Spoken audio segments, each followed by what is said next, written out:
politically incorrect black man on the planet, Rod Eccles.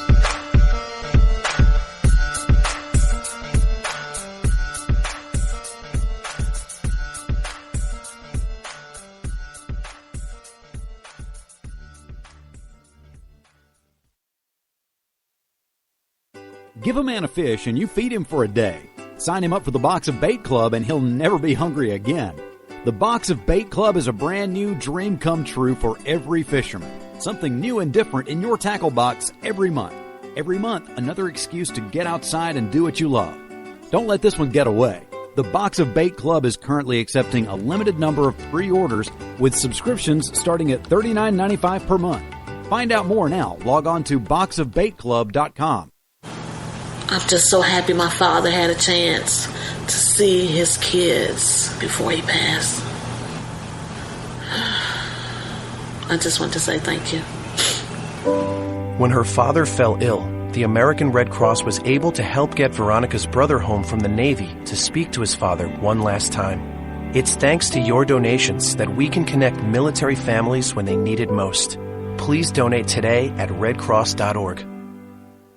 When our water heater broke down last month, it was a nightmare. It took 5 hours for the plumber to show up, and he charged us a couple of $100 just to come out. Then it cost another $1,800 to put in the new water heater. By the time it was all said and done, I felt like I'd been taken. But what else could I do? The smartest thing you can do is get a home warranty from American Residential Warranty. Their home warranties pay to repair or replace all your major appliances when they break, and they will break, and at the worst possible time. Call American Residential Warranty right now for free information on home warranties starting at just pennies a day. Don't wait for your refrigerator to stop running or your ceiling fans to stop turning. Call American Residential Warranty right now. Ask how you can save up to 50% on washer and dryer coverage. Just call 1-800-616-8010. That's 1-800-616-8010. Again, 1-800-616-8010. Call now. Are you tired of commuting to a job that makes someone else rich? Working harder than ever, but getting nowhere? Do you hate spending hundreds of dollars every week on daycare? Having someone else raise your children? With our opportunities, you can start earning money as soon as next week. You get to be the boss, work from home, and live a happier life. At Be the Boss Network, you'll find hundreds of work-from-home opportunities that you can literally start today and be earning money as soon as next week. Go to freedom133.com and start earning money as soon as next week. You get to be the boss. Get out of the rat race. Work from home. Go to freedom133.com right now and change your life today. That's freedom133.com. Go to freedom133.com and start earning money as soon as next week. You be the boss. Go to freedom133.com.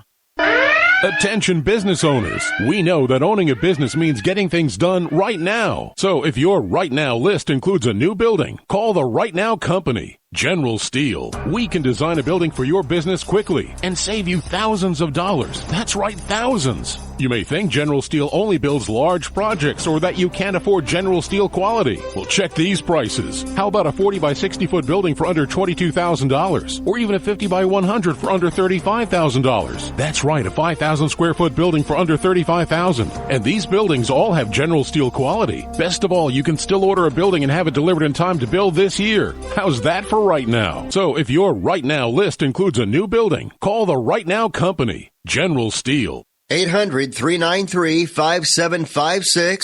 800-393-5756. 800-393-5756. That's 800-393-5756.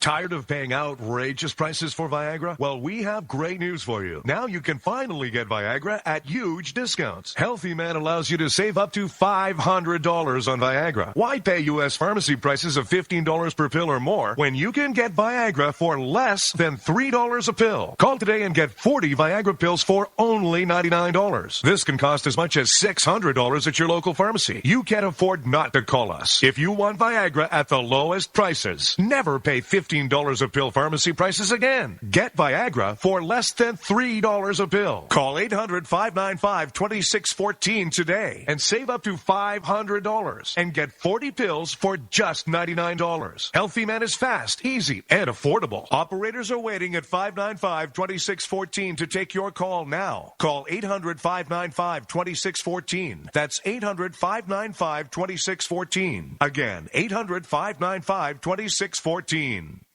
Boy, man, I had a rough night's sleep. Boy, I got a letter from the IRS yesterday, and I just couldn't sleep. Man, I'm dying here. Somebody help me. IRS problems affect more than just your finances. If you're ready to take back control of your life and you owe more than $10,000, you need to call the Tax Doctor. Their expert staff can immediately protect you from the IRS and state collectors and get you the best possible tax settlement guaranteed. The IRS has recently released new programs geared in helping struggling taxpayers, where you may qualify to settle your tax debt and wipe out up to 85% or more of what you currently owe. If you owe $10,000 or more in back taxes, call the Tax Doctor right now. See if you qualify to pay less. 800-989-1694. 800-989-1694. 800-989-1694. Again, 800-989-1694. You want to know what time it is? It's time to bring the rain. Zinc Media. Feel the power of knowledge.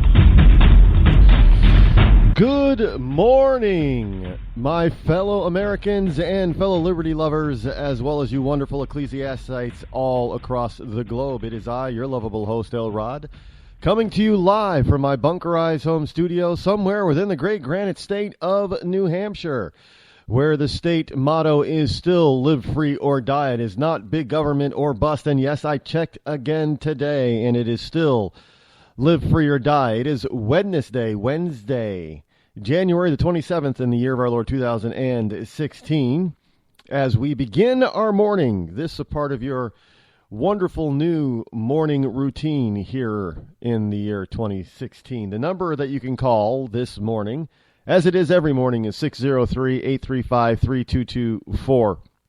I've already, I thank everybody out there who's calling in. I've already got a couple of calls on hold, and we'll get to them post-haste. But first, I have to mention, and I know this is on everybody's lips, and it's showing up in my feeds everywhere, and some people are trying to take me to task, saying that I am supporting Trump because I'm bashing Fox. Look, folks, this has nothing to do with being a supporter and coming down and endorsing Donald Trump, because I'm not. I am, in fact, if you listen to a program that I was on last night called the Right Group out of Manchester, New Hampshire, you would know that I was not supporting anyone. And because I was equally bashing all of the candidates. I was bringing forth the problems I had with each and every candidate, and the list was long for each one of them. But as it comes to this Fox News problem, I got to tell you, I've been dissatisfied with Fox for some time. And this really just points out the way Fox handled this and their press release and some of their tweets. I got to tell you, I am just sickened and saddened. Fox had showed great promise when it first came on the air, that it was going to be really a true fair and balanced type of network, a news network. Sure, you can say that they were right-leaning, but you can't say that now. What Fox News has become is a foil for the GOP insiders. I mean, they're going down the... There is no doubt about it that Fox News does, and Megyn Kelly, does not like Donald Trump for president. Plain and simple. There's no doubt about it. And the very notion that Fox, knowing the bad blood between Kelly and Trump, would put her back on there for this next debate shows that Fox was trying to push Trump's buttons. Because, quite frankly, I guarantee you they did not expect Donald to say that he was not going to show up. They were playing the card of, we've got the power, Donald. We're going to put Megyn up there. Now, frankly, I understand the trepidation, but if Donald pulls out, frankly, if I were the rest of the field, because let's face it, the rest of them, except for the top three, the rest of you who are down there in single digits, less than 5%, give it up already. You're not going anywhere. You're not. And some people will say, well, we gotta follow the process, Rod. Now, if you're languishing down there at less than 5%, you're not getting any media coverage. Your supporters are not out there supporting you vocally because you're not hearing from your supporters either. You're not moving up the polls. You're not going anywhere. So you appearing on Fox, you're not going to overtake Trump. What you're doing is you're supporting this stupid liberal media, liberal bias media machine that is languishing. They are so disappointed, so saddened, so angry that they have lost their power. And you're going to be out there supporting them. The so-called lamestream media now includes Fox. I'm just done with them. Unbelievable. I mean, there is no legitimate reason for Megyn Kelly to be on the debate as a debate moderator tomorrow. None. No legitimate reason. And now, personally, I like Megyn. I personally like her. I've seen the Kelly File a few times. I've watched her when she was, who was she? She was a co-host with some guy. I mean, that's when I first really got to know Megyn Kelly. I like her.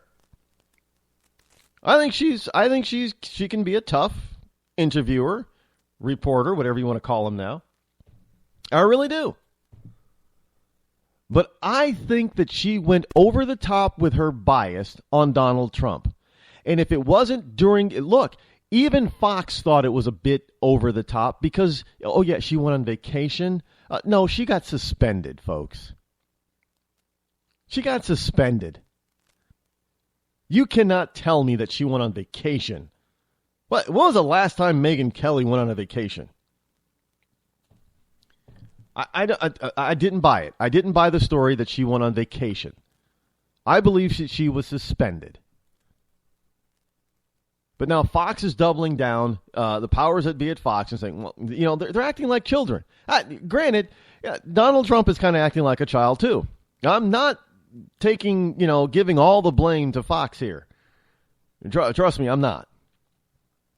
But when it comes to being in the media, when you're supposed to be non-biased, when you're supposed to be fair and balanced and down the middle, you do not do anything that can be misconstrued as you being biased.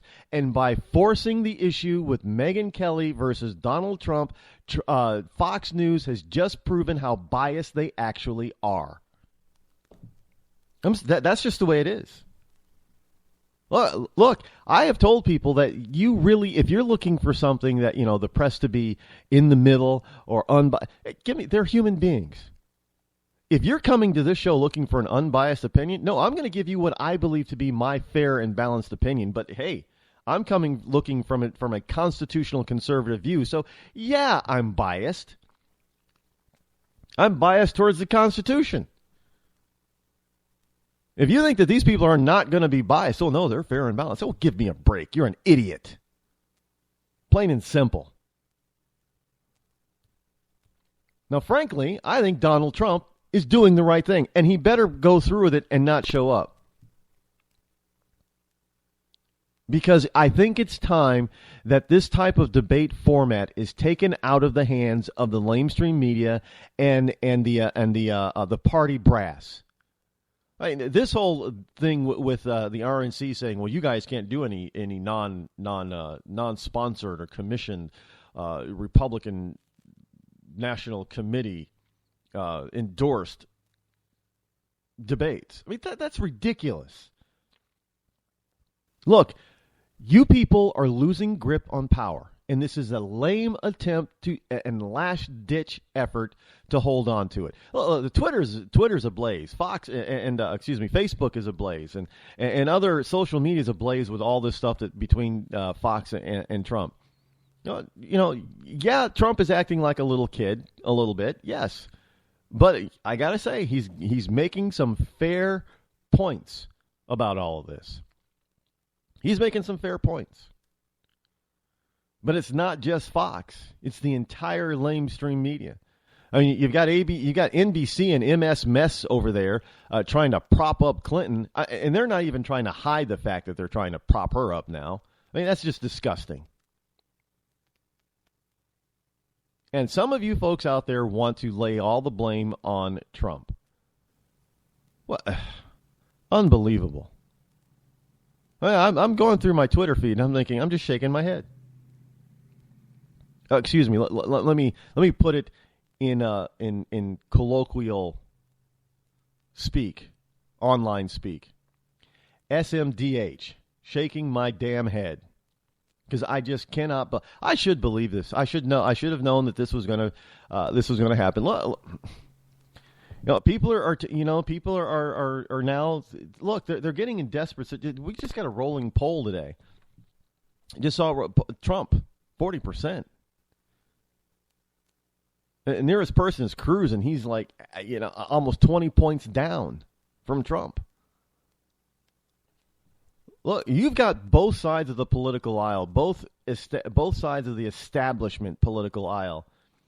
They are running scared to death. Look, if this pace keeps up, let me be frank. Now, you people got to understand something. If what we are seeing is accurate, it is accurate of the voting public here in the United States at this particular time. If this trend keeps up, this is going to be a landslide victory that we have not seen since Reagan. Plain and simple. Let's see if we can bring on a caller here really quick. Good morning, 336. You're live on the Rod Eccles Show. Go. Good morning, Rod.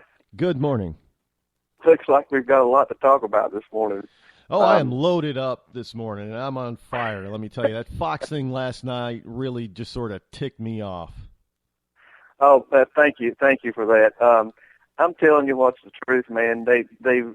Fox has pushed every candidate but Trump through this whole process, and the guys they're pushing, they get knocked out. They find somebody else to prop up against Trump, and they get knocked out.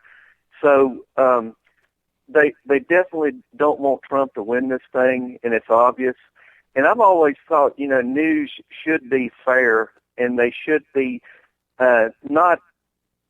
They shouldn't be pushing any candidate. They should be discussing the issues and let everybody know, what the weaknesses are and what the strengths are. That's fine. But when you single out a candidate and you blackball the candidate, then to me that's dishonest. That's close to socialism. I mean, this isn't Russia. We don't do that here in this country. And I want to say this. I'm a Trump Twitter follower, and Fox made the statement about Twitter followers and Trump yesterday, and whether they realize it or not, they just insulted 6 million Twitter followers. That's a lot of votes, a lot of viewers. A lot of us have watched Fox for years, and I can remember Trump going on Fox and Friends in the mornings and talking, you know, and everything was great. You know, he was talking about America, and they were all happy. But since the talking heads at Trump have decided they want to single him out, there's a big boycott starting today of Fox News. We're tired of it. We're tired of this socialist type attitude they have toward everybody. And I look at it this way too. You know, the Senate floor is great for debates and folks saying things and quoting the Constitution and all this kind of stuff. You know, that's fine, but we're past that point now. We don't want to have the Constitution read to us every day. We should know what our rights are. We should know where we're going in this life and what we want this nation to do and want this nation to be. And Trump speaks that and speaks volumes for all of us. And to be honest with you, I love the fact it happened yesterday. It's about time a strong American stood up against this biased, mainstream, lamestream media that has done nothing but destroy us. You know, this is a new day we're living in. You know, I keep repeating this, and I guess I keep repeating something that I say I'm not going to repeat. But Reagan skipped the debate in 1980, and not that Trump is Reagan, but I want the young folks. I talk about the young folks every time, just about. I want the young folks to see what it is to be a leader and to not fall into that same group the rest of these lame candidates do, and they just quote this and quote that. And, you know, last week we talked about the evangelical vote, and we talked about you don't have to open up your Bible and read Scripture to voters or to anybody to test their knowledge of the Scripture and their knowledge of the Bible. We can believe in God, and that's being shown in the fact that Falwell backed Trump, and that everybody is not just saying, okay, if you're not our level of Christian, you know, we're not going to vote for you. This is everybody's country, from Catholic, Jew, whoever you want to put in the whoever you want to put in that voting block, if you want to separate it like that. But we're all in this together. We need this country safe. We need it strong. We need Trump. We need somebody strong enough to stand up against these powers that think they can control this country, these voters, and our love for this country won't let that happen, Rod. You know, I have often said, and I know people think that, you know, some of us on the right think that, oh, Donald Trump is the new Ronald Reagan. And by no means does anybody on the right think that Donald Trump is the new Ronald Reagan. He's not. Right. I think most of us fully understand that. Now, what I have said is that he's got the same kind of momentum. And probably if you're going to match the polls today versus the polls at the same time with Reagan's first run, or back in 1980, then you're going to see that Trump is slightly ahead of where Reagan was. Yes. And Trump is doing this thing. He's drawing the same types of people that Reagan drew. That is the comparison, not that he is going to govern like Reagan did. I am under no illusion to think that Trump is this conservative, modern day, ultra conservative, because obviously he's not. Right. And that's fine. However, neither was George W. Bush. He was not some ultra conservative either. However, this is another chance for the American people to understand and do the right thing and march in the right direction. So maybe you get Trump for president. Maybe. I don't know. Maybe Cruz will surprise us and he'll pop up. It really, at this particular point, it really doesn't matter who the Republican. Well, I can't say who. It does. Okay. I got to jump in here. I think Trump's going to take this thing, Rod. I'm sorry, man. I think he's going to take it. Go ahead. Like I said in the opening monologue, if this trend continues the way it's going right now, then and everything is that we're seeing is at least half accurate, then, from the lamestream media, then Trump's going to walk away with this in November with, probably one of the biggest landslides that this country's ever seen. And, I think so. But it would be a step in the right direction. See, we walked away from going in the right direction when we had George W. Bush. Bush did a lot of things that a lot of conservatives, me included, disagreed with. I didn't agree with George W. But after we had Clinton, George W. was a step in the right direction. It's a small step. We needed to have continued that momentum, but instead, the American people threw a hissy fit. Now I've admonished the American people, the American voter, numerous times, saying that the people have to grow up. Now, I know it seems kind of ironic all of a sudden that we have Fox News and Donald Trump both kind of acting like kids right now. They called me names, and he called me a name, and she called me this, and it's beneath both of them. And I'm really disgusted with Megyn Kelly. Like I said, I liked her. I do like her. I like Trump, but I think they're both being a little bit childish in this. However, well, let me, if you don't mind, let me step in just a second on that. What I want to talk about as far as that goes, if you've ever watched Fox, which I used to watch Fox, all the time, there is constantly a hit going on every day with Megyn Kelly against Trump. So to me, that's not fair and balanced news. That's a hit piece every day. So I feel like Trump had the right to do what he did and say what he says, because if you know somebody is going to put a hit out on you every day, you damn well better fight back, because this is not going to be a Romney-Obama election. This is going to be a strong American running for president. This is not going to be somebody you pick on every day and you push every day. It's just like the bully in the playground. I'm not comparing Megyn Kelly to a bully. I'm comparing Fox News to the bully. And Fox News, they're backing Megyn Kelly. And if they want to bash Trump every day, okay, that's fine. But eventually, if that bully pushes you enough, and if you get you a big baseball bat and you pop that head one time, the next morning you go to school, you're going to have a different impression left from that, because the bully's going to have a knot on his head.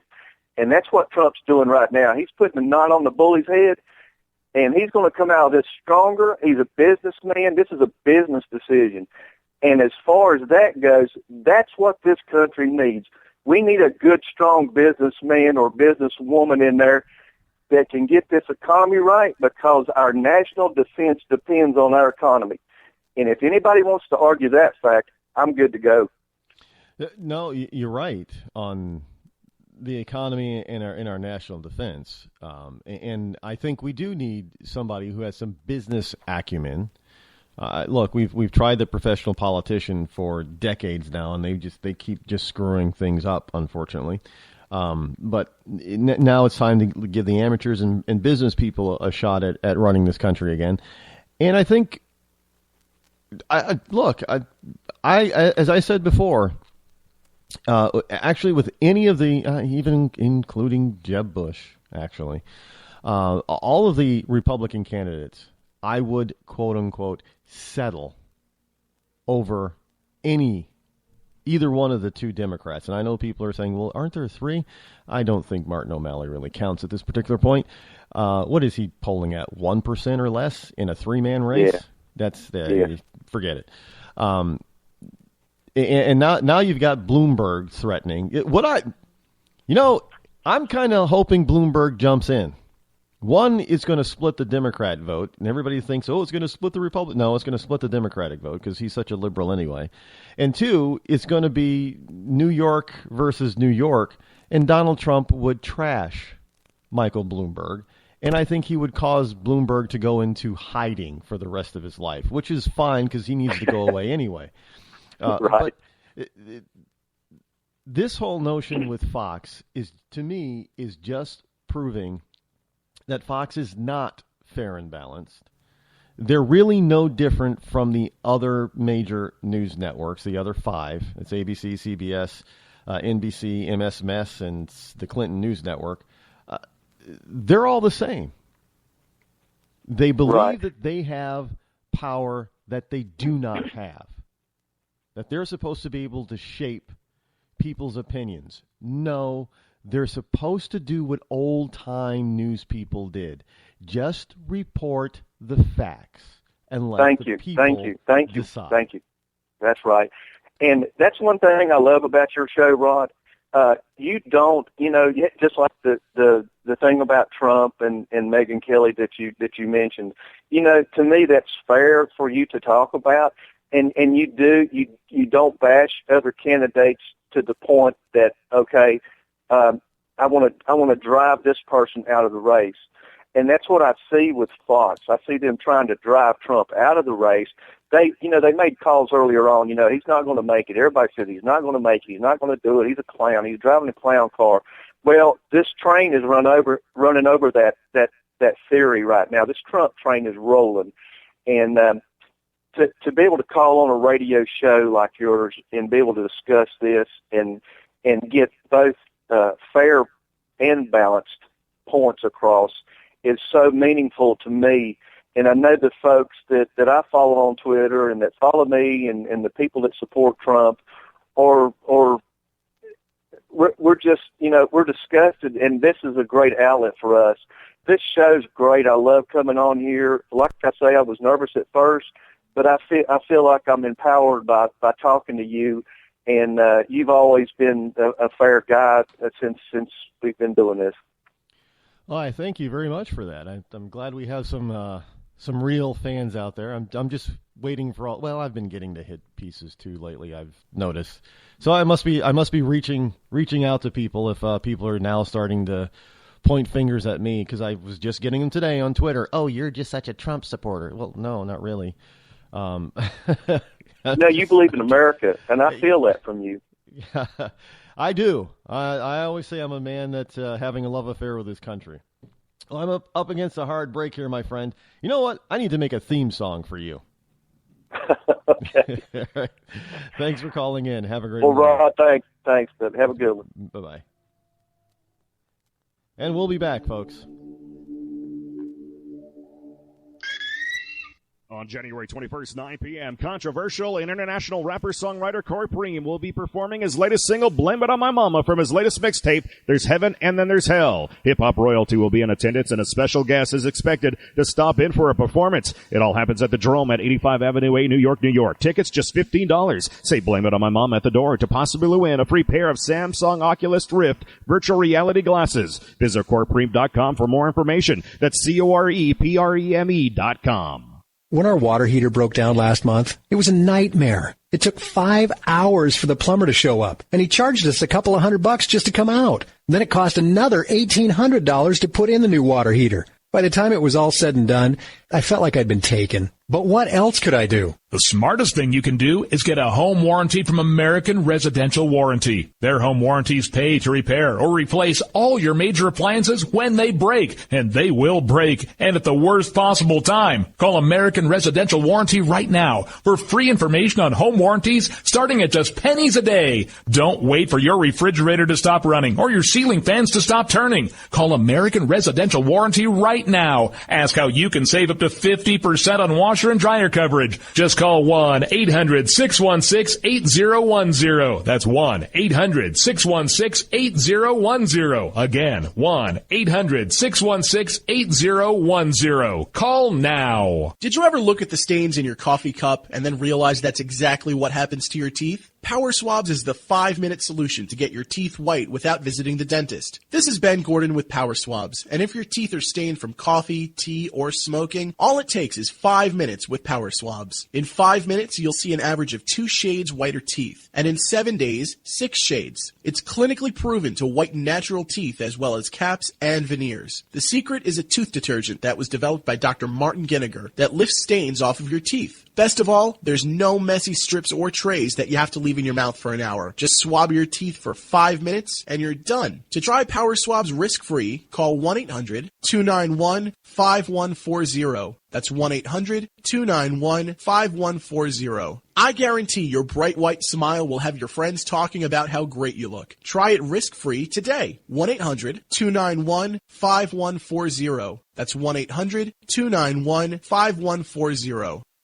Tired of paying outrageous prices for Viagra? Well, we have great news for you. Now you can finally get Viagra at huge discounts. Healthy Man allows you to save up to $500 on Viagra. Why pay U.S. pharmacy prices of $15 per pill or more when you can get Viagra for less than $3 a pill? Call today and get 40 Viagra pills for only $99. This can cost as much as $600 at your local pharmacy. You can't afford not to call us. If you want Viagra at the lowest prices, never pay $15 a pill pharmacy prices again. Get Viagra for less than $3 a pill. Call 800-595-2614 today and save up to $500 and get 40 pills for just $99. Healthy Man is fast, easy, and affordable. Operators are waiting at 595-2614 to take your call now. Call 800-595-2614. That's 800-595-2614. Again, 800-595-2614. Start training for a new career in as little as 18 days. National EMS Institute's innovative boot camp program will train you for a new career. Learn to respond to emergency situations and become a certified EMT in just 18 days. National EMS Institute guarantees 100% job placement. Visit www.nationaleMSinstitute.com today to learn more about our 18-day boot camp. Or call us at 1-800-497-6732. National EMS Institute.com. When you're ready to take the edge off a hectic day, I suggest you start with a little music from Franz Black. I guess there's lots of ways to look at things that don't seem right. No Worries has just been released on iTunes and Amazon. It's gonna be alright. You can find Franz Black and his music on his website, franzblack.com. F-R-A-N-Z black.com. It's gonna be alright.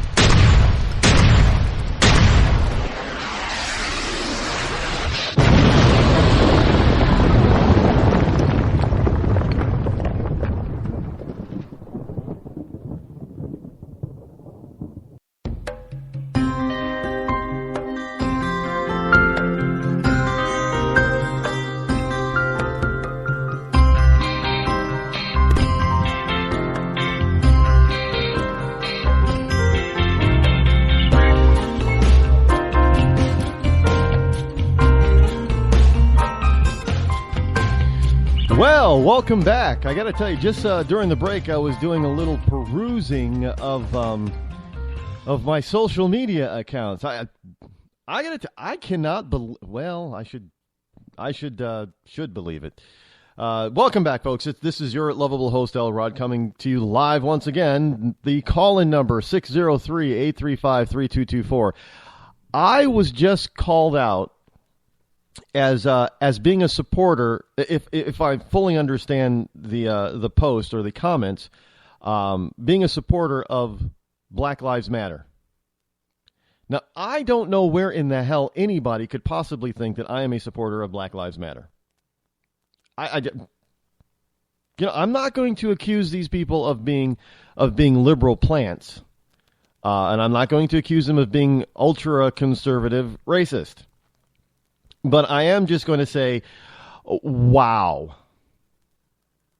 I guess I'm definitely hitting some people's soft spots or pushing some people's buttons. I even had one person tell me, and nobody knows who you are. What do you have, 2 listeners? Well, I got you and somebody else, evidently. Folks, it is one thing I remember a long time ago when Rush Limbaugh was just getting started. And people, and the same went for, people like Glenn Beck, although Glenn Beck has just gone off the deep end lately. He's definitely gone. But there was this progression of when people started to pay attention to certain people. And when those people were those commentators, such as Rush and those guys, those are they're commentators, not journalists. Even Sean Hannity says that he's not a journalist; that he's a commentator. I repeatedly say that I'm not a journalist; I'm a commentator. So when you have commentators who are attacked by people from both sides of the political aisle, it doesn't matter from where they stand, and they're getting noticed. People then take notice that they're getting noticed, and they start attacking them. Now, there's a number of reasons for that. A number of reasons. And some of that has to do with just good old-fashioned jealousy. Now, I have always tried to take this sort of philosophy on jealousy. Jealousy is a useless human emotion that never leads to good. Now, some people say, well, yeah, jealousy can lead to good, and God said that that he was jealous. And now, that's a spiritual or holy emotion, if you want to call it an emotion. I said it is a useless human emotion. Because one doesn't need to be jealous of somebody else, especially in this country. Just go out and do the work. I mean, don't let why do they call it the green monster? Envy is green, or I don't know how it got to be that color. Never learned that little anecdotal fact. But a lot of people, I think what it is, I mean, there is such a thing as legitimate, genuine criticism. And then there's just jealousy. Now, frankly, somebody that would actually write and post a comment that I support Black Lives Matter when I have bashed them, thrashed them, trashed them, dismissed them numerous times on this program and in my writings and my article pieces all over the place. For them to come at me and say that they knew that they never should have followed me and on any of my social media, and they never should have listened to the show because I support Black Lives Matter, that just shows not only their ignorance but plainly their stupidity. I mean that is just totally inane. You can try coming at me with something else, but there's too much evidence out there that says that I do not support Black Lives Matter. There's too much evidence out there that I have not endorsed Donald Trump. Yeah, I'm getting those too. Oh, I mean, you just endorsed Donald Trump. You're a Donald Trump supporter. Why? Because I equally bash all the other candidates? I bash Trump too. I know I've heard all the stuff before, the warnings about getting into this type of industry in this field. People are going to take you out of context no matter what you say or how you say it, or no matter how many times that you say it. They're going to take you out of context and say that you said the exact opposite. I'm like, no, that's not going to happen, because I'm very clear about what I say all the time. I'm always clear, but evidently not. So we'll have to see. Right now we got 515. You're live on the Rod Eccles Show. Go. Good morning, Rod. Kim Crow out in Iowa. How are you, my friend? Good morning. How are you? How is Iowa this morning? Cold. Very, very cold. With lots of snow on the ground. We're getting ready to caucus, big guy. That's why it's cold and snowing. Yeah, I can see that. February 1st. Well, anyway, yeah. So I thought I'd call and give you my thoughts on the latest Donald Trump dust up, fiasco, whatever you want to call it. I think he's going to give away Iowa because of this. I've talked to a lot of people in the last 18 hours, 12 hours or so, and they're angry. They're angry that he did it. And I understand why he's done it when I think my way through it. But it takes a lot of thinking your way through it to come to the justification. Because my first instinct is, Mr. Trump, look, we love you, dude, but you're interviewing for a job here. And while you may not like Fox News, you may not like Megyn Kelly, which I don't really believe that. I think he's actually got a relationship with him, if you want to know the truth. But while you may not like this, it's part of the gig. And if you can't handle a newscaster, reporterette person asking you a question on stage, you know, my Facebook has been pummeled with it. If he can't handle that, how's he going to handle Putin? And that's the exact same question everybody's asking. And it makes a good point. You know, he's supposed to rise above. It would be a good point if we were talking about anybody else. But let's face it, we're talking about a very successful businessman with a long track record. And he has dealt with people much tougher than Megyn Kelly. We all know this. If you're a Donald Trump fan, you know this. He's already dealt with people like Putin. You know, he's had to deal. If you're an international businessman trying to deal in real estate, especially, you have to deal with world leaders to get some of your projects done. And this guy has done it. So, you know, I think the anger towards Trump is a little. You know, this is how people get manipulated. And look, I understand why somebody would be upset with Trump for bowing out of the debate. But, you know, let me be frank. This is a news media driven, lamestream media driven debate, and people have to start realizing that is not how debates were always done. You didn't have somebody who was a self-appointed moderator sitting up there asking all the questions. And a lot of times they're asking inane questions that people don't really care about or want to know the answer to because that's not what they're interested in. And Megyn Kelly did that at the last debate. She was, and it's not just her. You know, in the other debates, the moderators did the same thing. They were asking stupid, inane questions, trying to make points that people did not care about. And they were skipping the questions that people wanted answers to. So on one hand, I can understand why people might be a little angry at Donald Trump for jumping the ship, as it were, especially if he really doesn't show up tomorrow night. And I believe now that he said it that he won't. But I think it's time that people also take the news media to task, especially Fox, who's always said their monikers are fair and balanced, and they need to take them to task. Well, Rod, I got to jump in and say this. Look, I'm going to go the patriotic end of this for a minute. Debates have been going on since Jefferson and Adams debated on the floor of the Congress to, you know, win the presidency back in 1782 or whatever it was. You know, they've been going on that long. And of course, the famous Lincoln debate, you know, Douglas debates and on and on and on. Of course. It's part of the American process. Well, they weren't moderated by a biased lamestream media for the Lincoln debates and the Jefferson debates. I get that, but with that said, it's the way it's done today, okay? And the American people have a certain expectation and a certain right to watch these guys fuss and squabble on stage. He said this, she said that. No, I disagree. You're an idiot. You know, that's part of the process. It is, and it should be between the candidates. The news person should not interject themselves into the debate.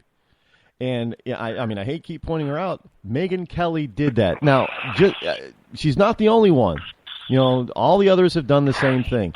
But I remember Candy Crowley, what she did to Mitt Romney. Exactly. They do not have the right to interject themselves into the debate.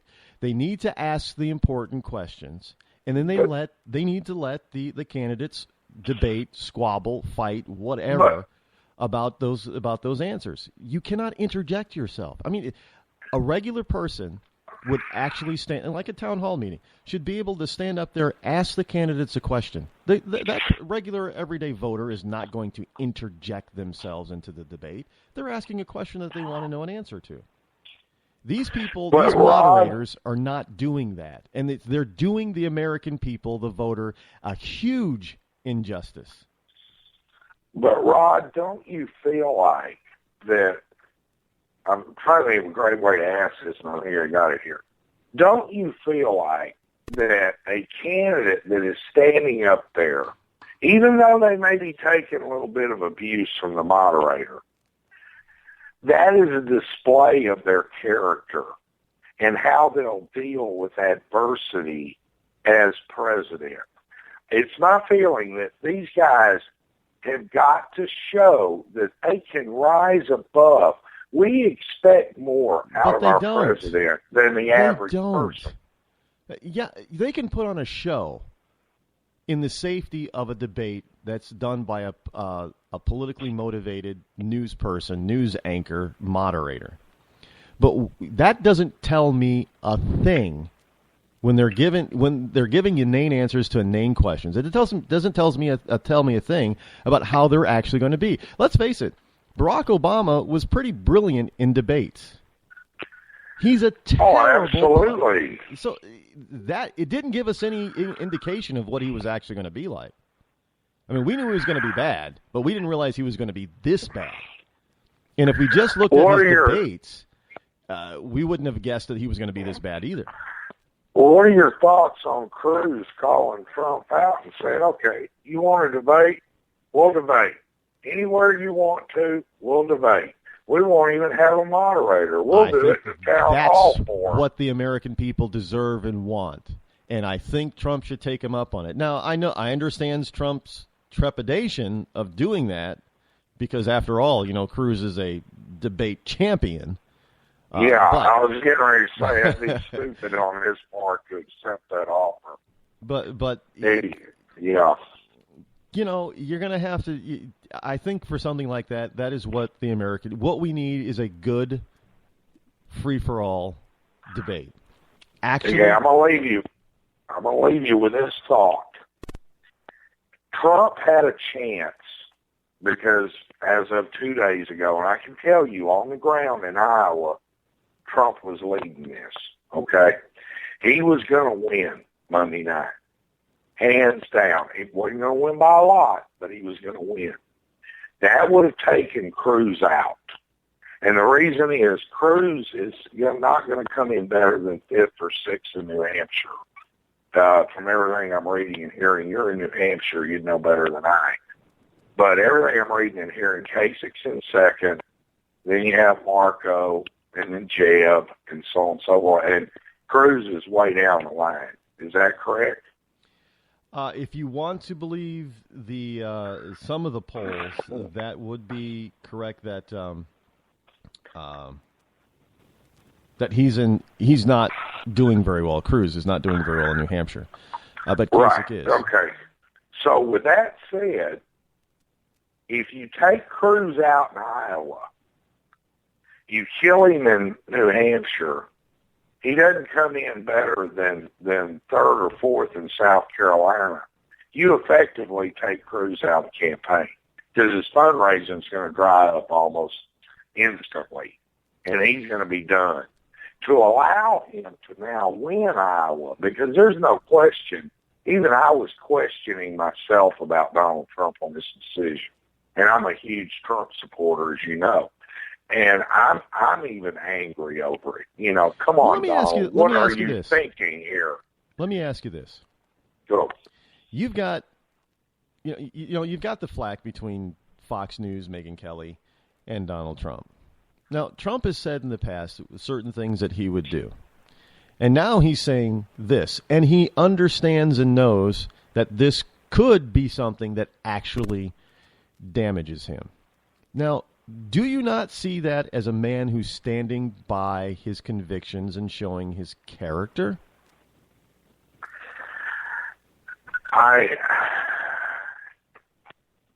Half of me says yes and half of me says no. Half of me says yes, Donald, go, you're a true man of your word. The other half of me says, Donald, you're being a petulant child and you're stomping up and down because you're not getting your way.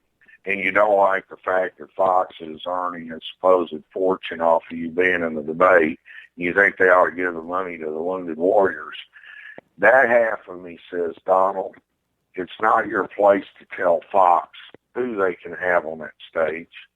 That's up to them determining who they want to be moderating this. Secondly, Donald, it's not your place to tell Fox what they do with their revenue. And thirdly, you owe the American people. You owe us, we the people. We have a right to see how you react in bad situations. We have a right to see how you react when you're attacked by Ted Cruz. We have a right to see how you react when you're faced with severe adversity. And that's part of it. And because you're going to have all that happen to you as president, and you can't stomp your feet and say, I don't like what Ahmadinejad said, so I'm just going to nuke him. I don't like what Putin did, so I'm going to cut off their whatever. You can't react that way when you're president. You have to have a certain level of self-discipline that very few others have. That's why you're president. That's what we elected you for. Maybe we should take a history lesson, because that's exactly how Thomas Jefferson governed. He just said, look, you're not going to do things our way? Fine. I'm going to do this. That's how we got the Marines. He just said, you know what? We tried this with Islam, the Moors.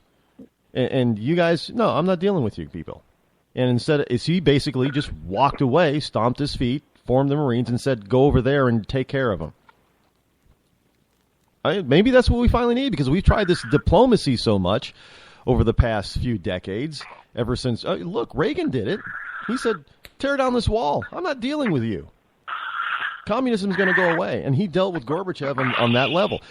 I'm not saying that's how Trump is going to be, but maybe that's more of a tack that we should take. Do you think maybe that could be better? Well, you bring up a very valid point.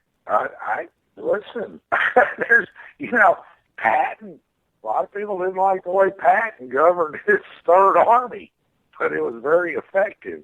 And, there's a place for that. I'll give you that. I really do. But I also think to shortchange the American people, when we're the ones evaluating, we're the ones voting, we're giving you our most precious thing that we can give you. We don't know you personally, Donald, but we love you. And the most personal thing we can give you is our vote. That's the most cherished thing we can do as a citizen. And I want to give my vote to the person that I feel like is going to do the best job. Now, I'm not anti-Trump today. Don't get me wrong. I'm not. But I am a little upset. I don't think this needed to happen. I really don't. No, it didn't. And I think everybody needs to take a breath, settle down, collect their thoughts, and Roger Ailes should sit down with Donald and say, you know what?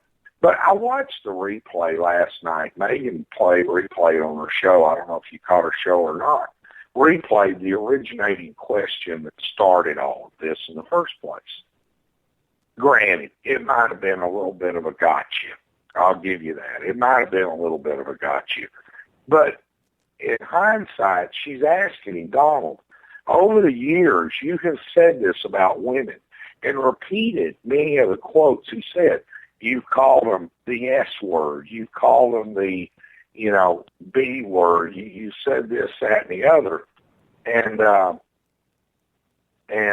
it was a tough question. But I think it was a fair question, too, because the fact is he had called out that he did it as a private citizen. I think he could have handled the question better, quite frankly, than he did, rather than bringing up, oh, you must be talking about Rosie. For a presidential candidate or a president to call out private citizens like that, to me, is reprehensible. You don't do that. You're asking to be the leader of the free world. If you want to call out Putin, fine. If you want to call out Ahmadinejad, fine. you don't call out private citizens, particularly American citizens. And she asked him, have you got a problem with women? He should have said, no, I love women. I'm married to a beautiful woman. And I've said some things in the past I probably shouldn't have, and I was stupid for doing it. And, you know, but again, I was a private citizen at the time. That's my right. Might not have been the smartest thing to say, Megan, but I said it. And I can't take it back today. But no, I love women. I can't argue with 60% of my staff is women, and they're paid more than the men. Okay. Can't blame you on that one. I'm up against a hard break, so I do have to get going. But thank you for the call. It's a pleasure, sir. Pleasure for you, sir. You too, always. Thank you. Bye-bye. Folks, we'll be right back.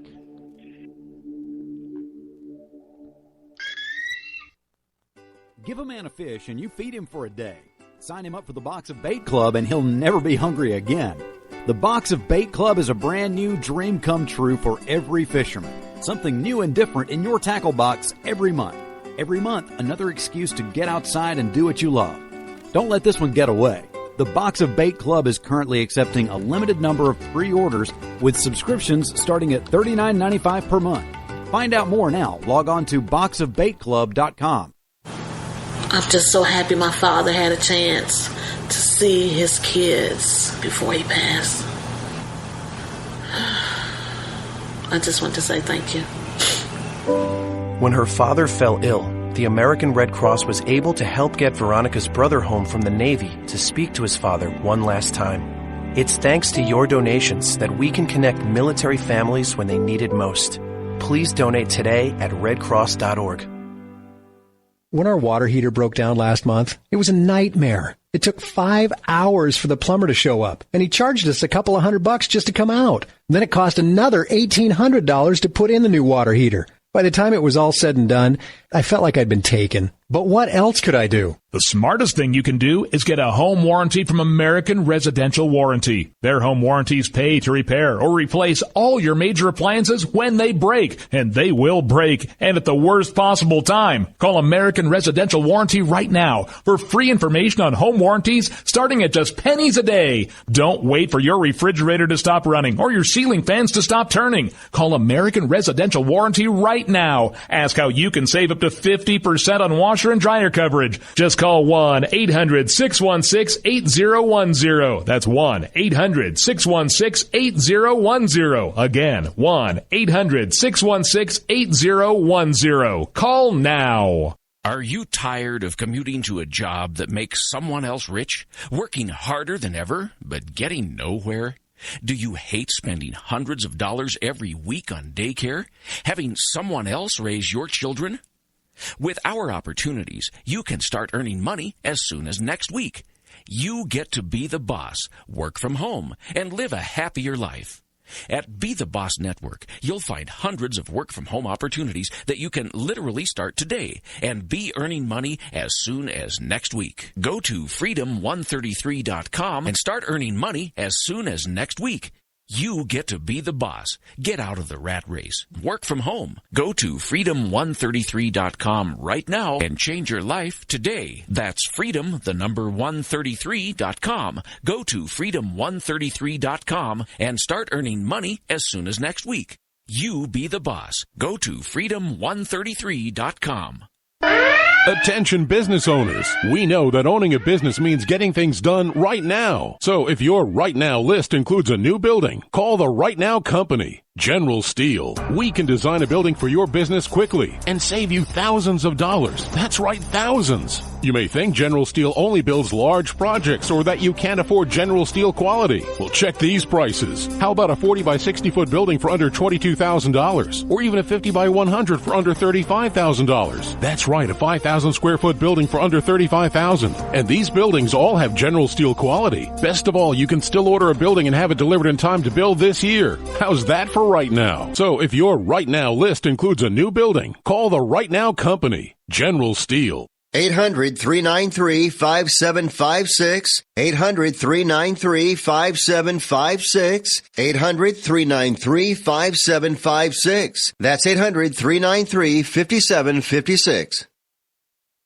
Tired of paying outrageous prices for Viagra? Well, we have great news for you. Now you can finally get Viagra at huge discounts. Healthy Man allows you to save up to $500 on Viagra. Why pay U.S. pharmacy prices of $15 per pill or more when you can get Viagra for less than $3 a pill? Call today and get 40 Viagra pills for only $99. This can cost as much as $600 at your local pharmacy. You can't afford not to call us. If you want Viagra at the lowest prices, never pay $15 a pill pharmacy prices again. Get Viagra for less than $3 a pill. Call 800-595-2614 today and save up to $500 and get 40 pills for just $99. Healthy Man is fast, easy, and affordable. Operators are waiting at 595-2614 to take your call now. Call 800-595-2614. That's 800-595-2614. Again, 800-595-2614.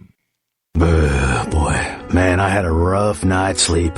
Boy, I got a letter from the IRS yesterday and I just couldn't sleep.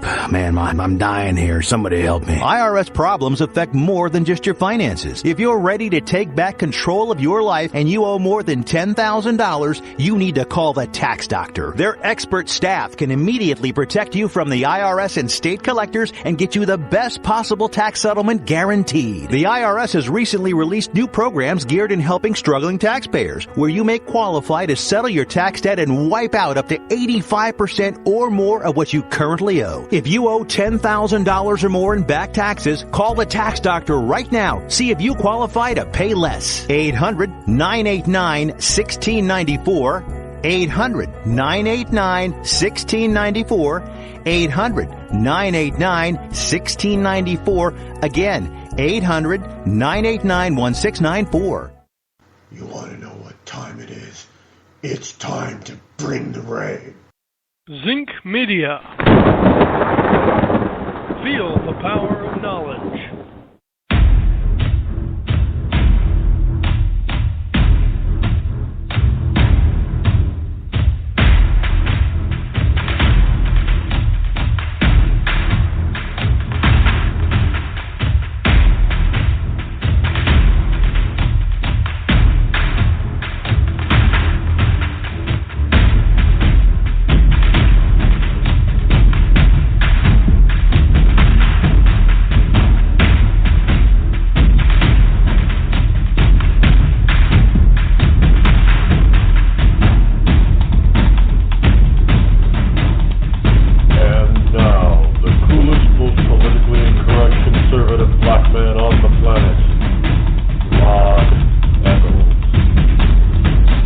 Good morning, my fellow Americans and all of you wonderful liberty lovers all across the globe, as well as you beautiful ecclesiastites out there.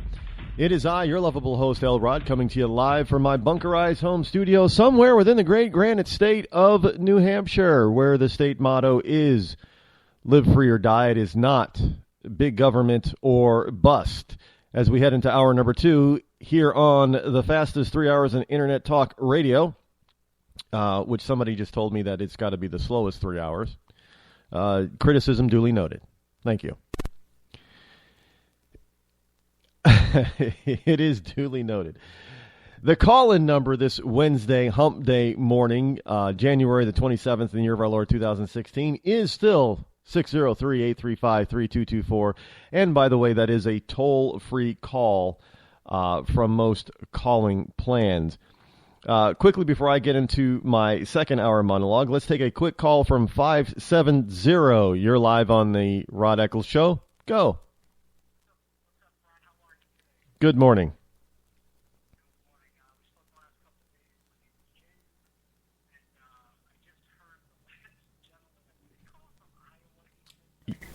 That is correct.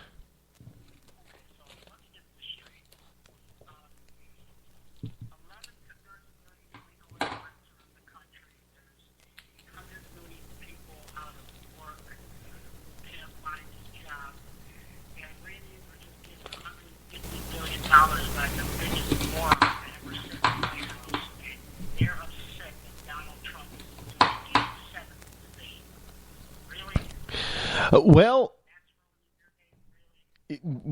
I can understand their I can understand their position. They want to hear these. Well, they want to hear them talk about the issues. Now, my problem with it is I don't think they're going to. Well, I understand. Look, I would love to see a debate every month, because that is. Well, I get that, but I think if we're really going to understand and get to know because he's right. This is an interview. This has to be treated like an interview. And in order for this interview to take place, I think these debates have to be held all over the country. And I think the people have to have the opportunity to ask questions directly. All this moderator stuff, I've never been behind this big moderator type of crap, because they always interject their own personalities and their own agenda in it. And that's the way it's been going on for the past 30 years or longer.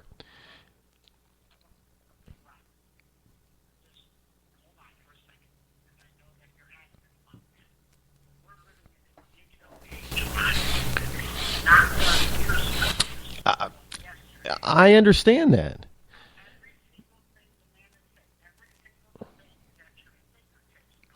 I know that. But see, there's something about the personal touch. No, even in this digital age, we still like to see people personally.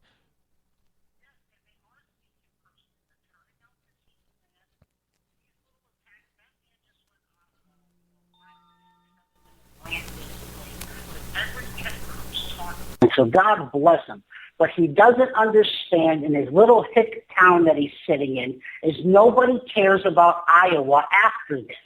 100,000 people, traditionally maximum 120,000 people, every 4 years comes out, or 8 years, comes out to make a decision on whom they like, and 90% of the time, they don't pick the winner.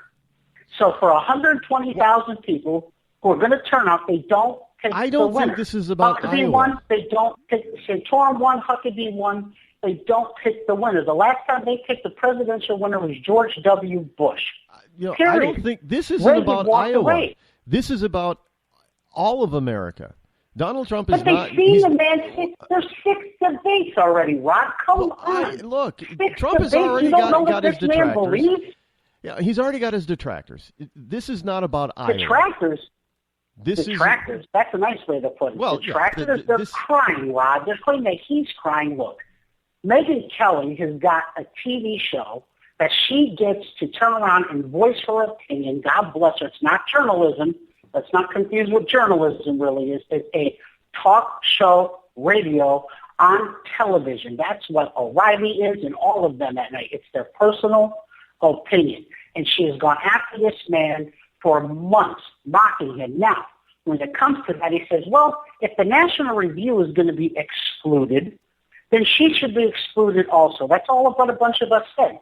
That's it. She turned around last night after making this nonsense happening with Fox News.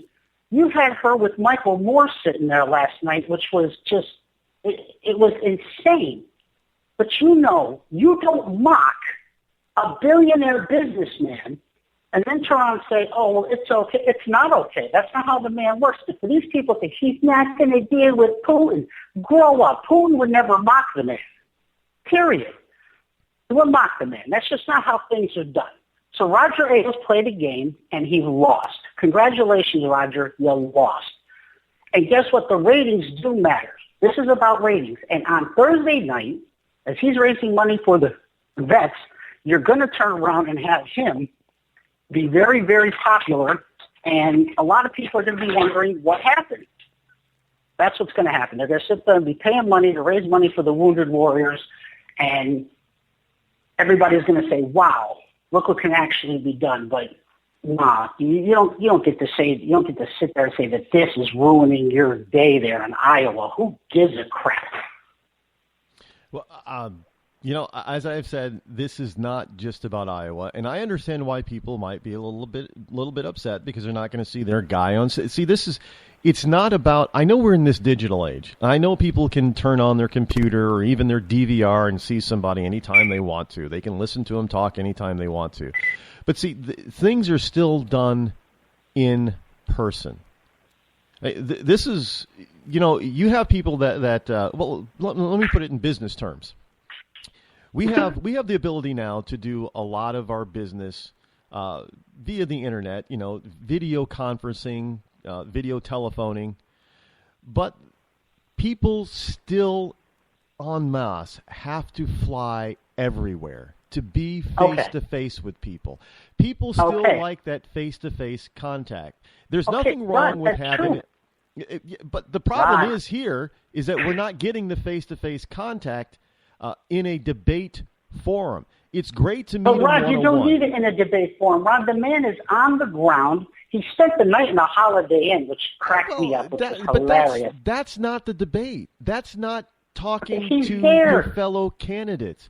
That is not. He doesn't have to talk to his fellow candidates. All he has to do is put out there. All he just put out there what it is that he sees and he believes it. When is he not talking to his fellow candidates, Rod? Come on, Rod. You're being. Rod, let's be intellectually honest here. You can't do that. Do you really not know what this man believes in? You have got He to has a debate, Rob. Are you out of your friggin' mind? He has a debate. They haven't had enough.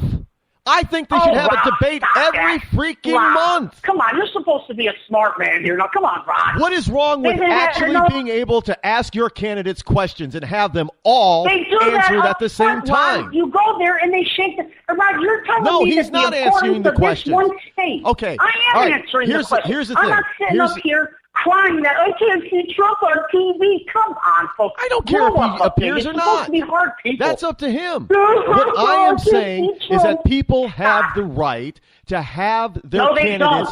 No, they don't. Yes, they do. Wait a minute. Are you telling me that you are... Is that a right? Are you telling me that you... Are you telling me... What's a right? Are you telling me you're of the mind of Chris Rock? It's a right. People have the right to see. They don't have the right except for the 10 bills of rights. That's it. They got the right to the Bill of Rights. That's it. Nowhere is it a right that you have to see your man on TV. That man has the right to appear or not appear when somebody is holding a debate. That's his right. It's not the person's right to say, you have to be there. Just missed the whole point. It's my right whether I show up or not for you to tell me to be there. Right, but you missed the whole point. No, I didn't miss the whole point. You're missing the point. So you're telling me that you do not have the right to ask people who are interviewing to be your employee. I do not. No, that's not no, because you're taking it from the wrong thing. You have the right to answer the person. They can ask you everything they want. It's my right whether or not I choose to answer you and in what forum I choose to answer you. It's not your right to tell me where to be and at what time and at what place and what to wear so that I can answer your question. Have you ever gone? That's called critical thinking, Ron, and that's what these people do up there. Critical thinking says that you have to determine what the cost and the benefit or the lack of benefit is going to be to me for this action. And that's not what's going on here. What's going on here is a man, okay, some people are upset. I don't care. There's 2 million people in all of Iowa. I don't care if they're upset. Yeah, Fox I don't care. And the minute this is over, Iowa sucks, Ron, and nobody's going to talk about them for another 4 to 8 years. Nobody cares about Iowa. Hold on. First of all, I'm not going to disparage an entire state. They are part of this union. I will. They suck. I will. You suck. They're part of this union. They're horrible people up there. Nobody cares. I don't know. Nobody cares. Ronald Reagan lost Iowa and walked away and won 44 states, Ron. I understand landslide victory. And he didn't pander to those hicks in Iowa. And I'm not pandering to them either. He does not have to talk to them at all. Let me ask you one pointed question. Have you ever gone to? Because you're not making a good point today, Rod. Rod, today you're talking a little bit crazy today, but go ahead. Have you ever gone for a job interview? What are you talking about? I just told you yesterday I was a financial advisor for 10 years. Of course I went for job interviews. Okay. Do you believe or do you not believe that the president and the Congress are the employees of the people? Yes, I do, Rod. All right. So if you have gone for job interviews, it is Americans' rights, voters' rights, to ask these people to interview for the job. The only way that they can interview is to actually answer the questions that the employer has. Rod, they've had 6 debates. What part of that don't you get? And as I have 24 said, million there viewers. are some... That means every person in that stupid state has seen this man and knows what he believes. They don't need to see him there. Oh, yeah, it's just his hands. That doesn't. Do they answer every single question in every debate? No, they don't. I mean, there's 1,000 questions. He doesn't have to. He doesn't have to go. His right whether he wants to go or not. If he doesn't want their vote, he doesn't have to go. I agree. I'm Who not saying he needs has their to go. vote? That's the point. In the general election, they don't even have 4 electoral votes. Who cares about Iowa? The whole election ain't going to make or break on Iowa. Stop giving these people the fame that they need. They're fame junkies. And if it wasn't for ethanol, nobody would care. Nobody would care. I just said it's not about Iowa. Nobody cares about New Hampshire. And we talk about I care about New Hampshire, and it's not about Iowa. I don't, because they don't have anything. They don't have anything that you sit there and you go, you know what? Why do this small group of people get to decide I for think the rest right of the now, country who what the you have nominee is? just done is you have belittled half of this country.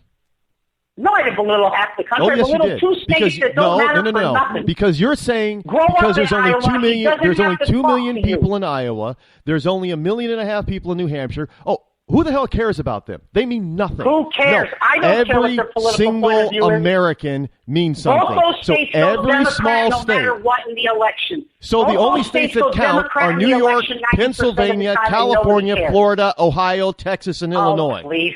We didn't say that. Don't misconstrue what I said. I'm taking 2 liberal states that go Democrat most of the time. No, New Hampshire's so why not do we liberal. as Republicans why do we need to kiss their behind? Okay. I know you've called before, but let me be very pointed. In no way does the size of a state matter, because we're all equal. And I never said that this one debate is going to make or break anything. And I never said that Iowa is going to determine anything. But everybody has the... I am standing by my point that I think we should have a freaking debate every month all across the country, because we are interviewing these men and these ladies for a very important job. Now, frankly, I have been on interviews, and I have been on multiple interviews for one job.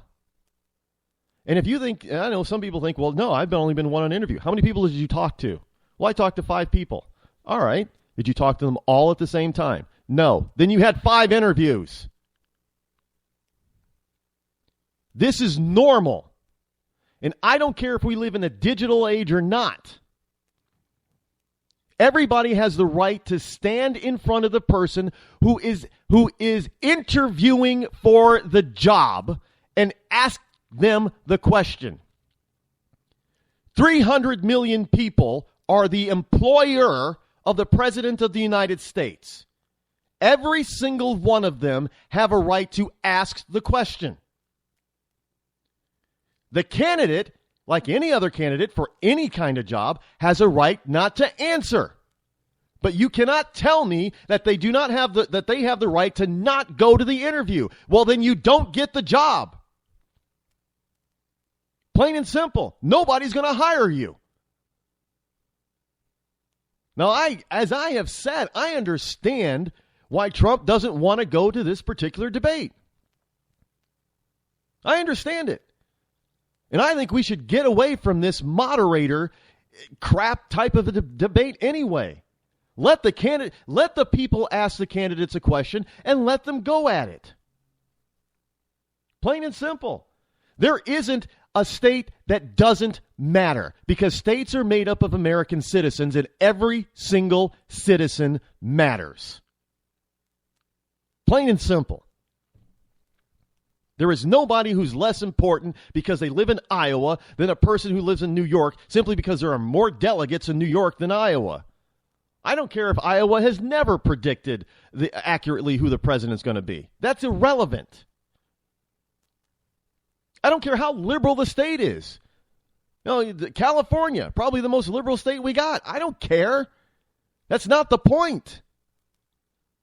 The point is that they're all citizens, they're all voters, and they have the right to see who wants to be their leader, who wants their CEO job. because they're paying him. The president is not our boss. We, the people, are the boss of the president. And if it takes a debate every single month for a year, then so be it. I would like to see it because you see these people individually, one-on-one. That's great. We should be able to do that too. But I want to see them ask the questions that the people care about, and I want to see them answer those questions. And I don't care if we ask the same question every single time. Because we also know that politicians often change their answers.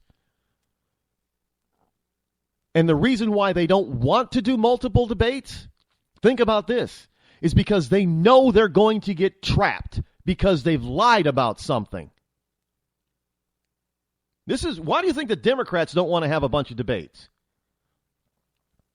They know better. They're eventually going to say something that is going to trip them up. They don't want to risk it. To me, if you don't want to appear in a debate in front of the people, you've got something to hide. And I'm going to question you hard on that. Now, I understand. No, I do not think Megyn Kelly should have been on that list of moderators. And Donald Trump may be pulling a stunt in some people's eyes, but I think what he was trying to do is hold up his own integrity. Maybe you think Donald Trump doesn't have any integrity. I don't know. I don't care. The point is that he put himself in a position where he had to put up or shut up. So he put up. Frankly, I think that's kind of worthy. Because you don't get politicians doing that. They always back down. They always pander. They always come across with this fake apology. I don't want to hear that or see that. If Donald Trump says that he has a problem with Fox News and he has a problem with Megyn Kelly and that if she's going to be the debate moderator at the next debate, he's not going, he damn well better not show up. And that goes for any of the candidates. And frankly, if they all stood on the stage and they had problems with some of the moderators, then they shouldn't show up at the debate that those moderators are at. It's hypocritical. And frankly, I think the rest of the field needs to take stock of what Trump did. He actually said that he was going to do something, and it appears that he's going to go through with it. Now, frankly, I think that if he now appears on the stage, he's going to do his credibility a tremendous hurt. And you think the people of Iowa are just mad about this? It's not about Iowa. Will this debacle translate to other states, to other voters? Well, considering that Iowans are Americans and human beings, I think it's safe to say that if they're feeling a little bit put out because Donald is not appearing on stage because of some childish little spat with another child, Megyn Kelly, I think that a lot of other Americans are going to see the same thing. Not everybody is so totally enamored and in love with Donald Trump. And frankly, look, you know, Trump is, he knows. He knows that there, especially the Cruz people are going to try to eviscerate him on this one. Absolutely. But you've got to stop and ask yourself, what are the debates really about? Debates are really about interviewing.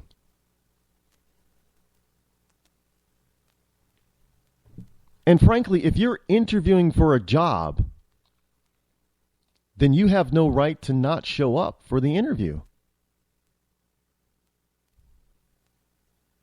If you're telling the people that you want to be the president of the United States, no, you don't have a right to tell the people you don't want to talk to them.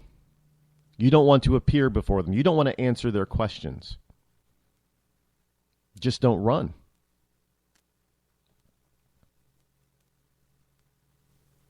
Plain and simple. I mean, I look.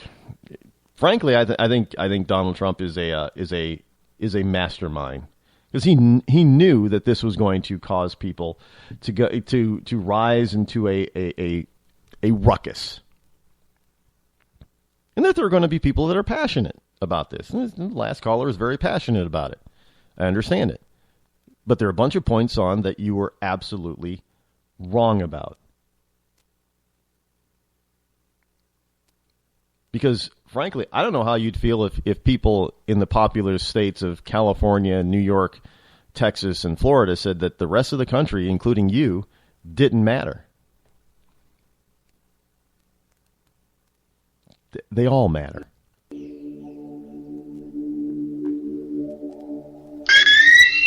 On January 21st, 9 p.m., controversial and international rapper-songwriter Corey Preem will be performing his latest single, Blame It On My Mama, from his latest mixtape, There's Heaven and Then There's Hell. Hip-hop royalty will be in attendance, and a special guest is expected to stop in for a performance. It all happens at the Drome at 85 Avenue A, New York, New York. Tickets just $15. Say Blame It On My Mama at the door to possibly win a free pair of Samsung Oculus Rift virtual reality glasses. Visit CoreyPreem.com for more information. That's CoreyPreme.com.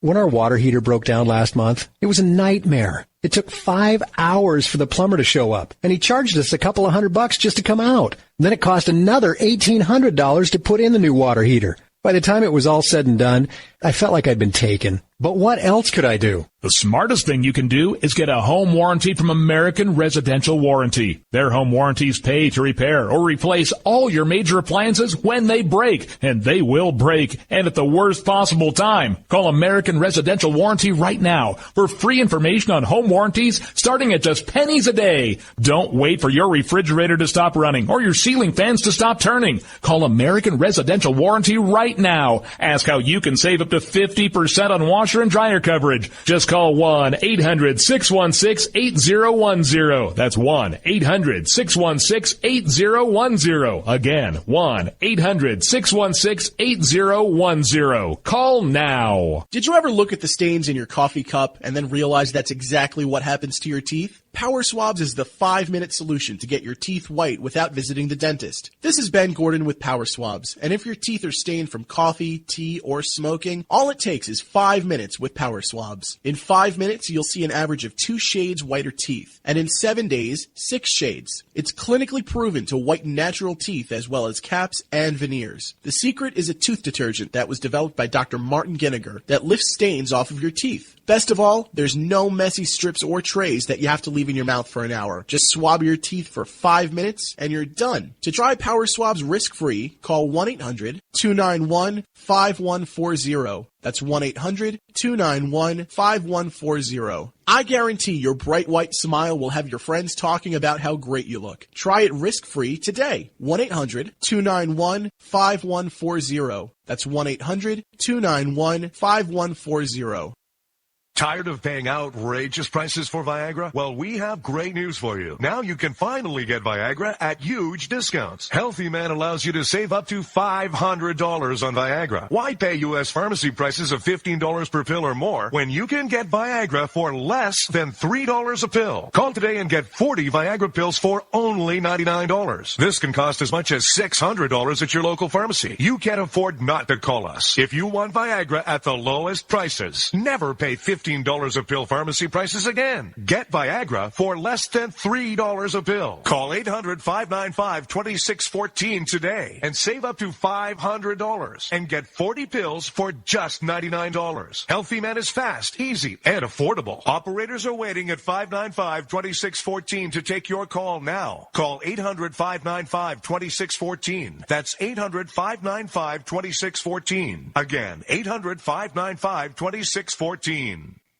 Start training for a new career in as little as 18 days. National EMS Institute's innovative boot camp program will train you for a new career. Learn to respond to emergency situations and become a certified EMT in just 18 days. National EMS Institute guarantees 100% job placement. Visit www.nationaleMSinstitute.com today to learn more about our 18-day boot camp. Or call us at 1-800-497-6732. NationalEMSInstitute.com. When you're ready to take the edge off a hectic day, I suggest you start with a little music from Franz Black.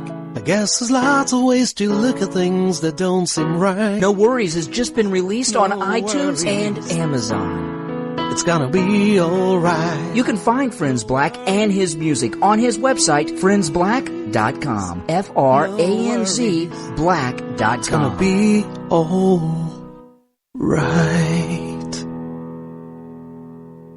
You wanna know what time it is? It's time to bring the rain.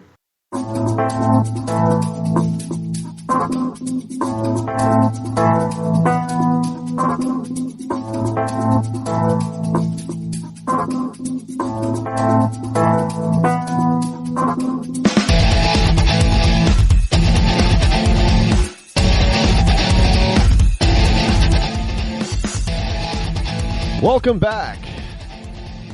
603-835-3224 is the number to call should you wish to chime in on this Donald Trump, Megyn Kelly flap or anything else that you'd like to discuss that we're trying to discuss here today that is of import and of note. I am getting it from all sides today, all over the place. I mean, I'm getting people that are telling me that I'm nothing but a Trump hack. I support nothing but Trump. I'm getting people that say that I never gave Trump a fair chance. Basically, I can't win. I get people telling me that I support Black Lives Matter. I just guess today it's Hump Day. Can't win today. Look. Let me be clear about something.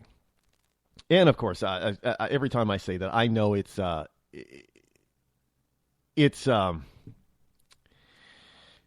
to be taken out of context. But let me be as clear as I possibly can. Look, I am still undecided about who I want to support, who I'm going to give my primary vote to. I'm still truly undecided. I have issues, major issues, with every single candidate. Now, every single candidate has positions that I like. But this whole notion, I don't know. Look, Trump and Megyn Kelly, they need to just be put in a room and work out their differences. Fine. They do.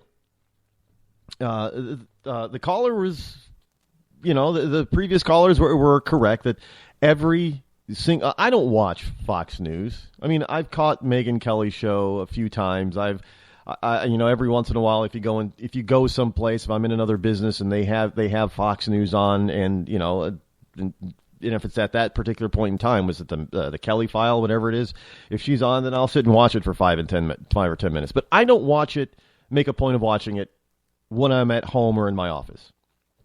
I don't watch Fox News, even though I get accused of people telling me that's all, especially from the left. Well, geez, you should stop watching Fox News. I don't watch it.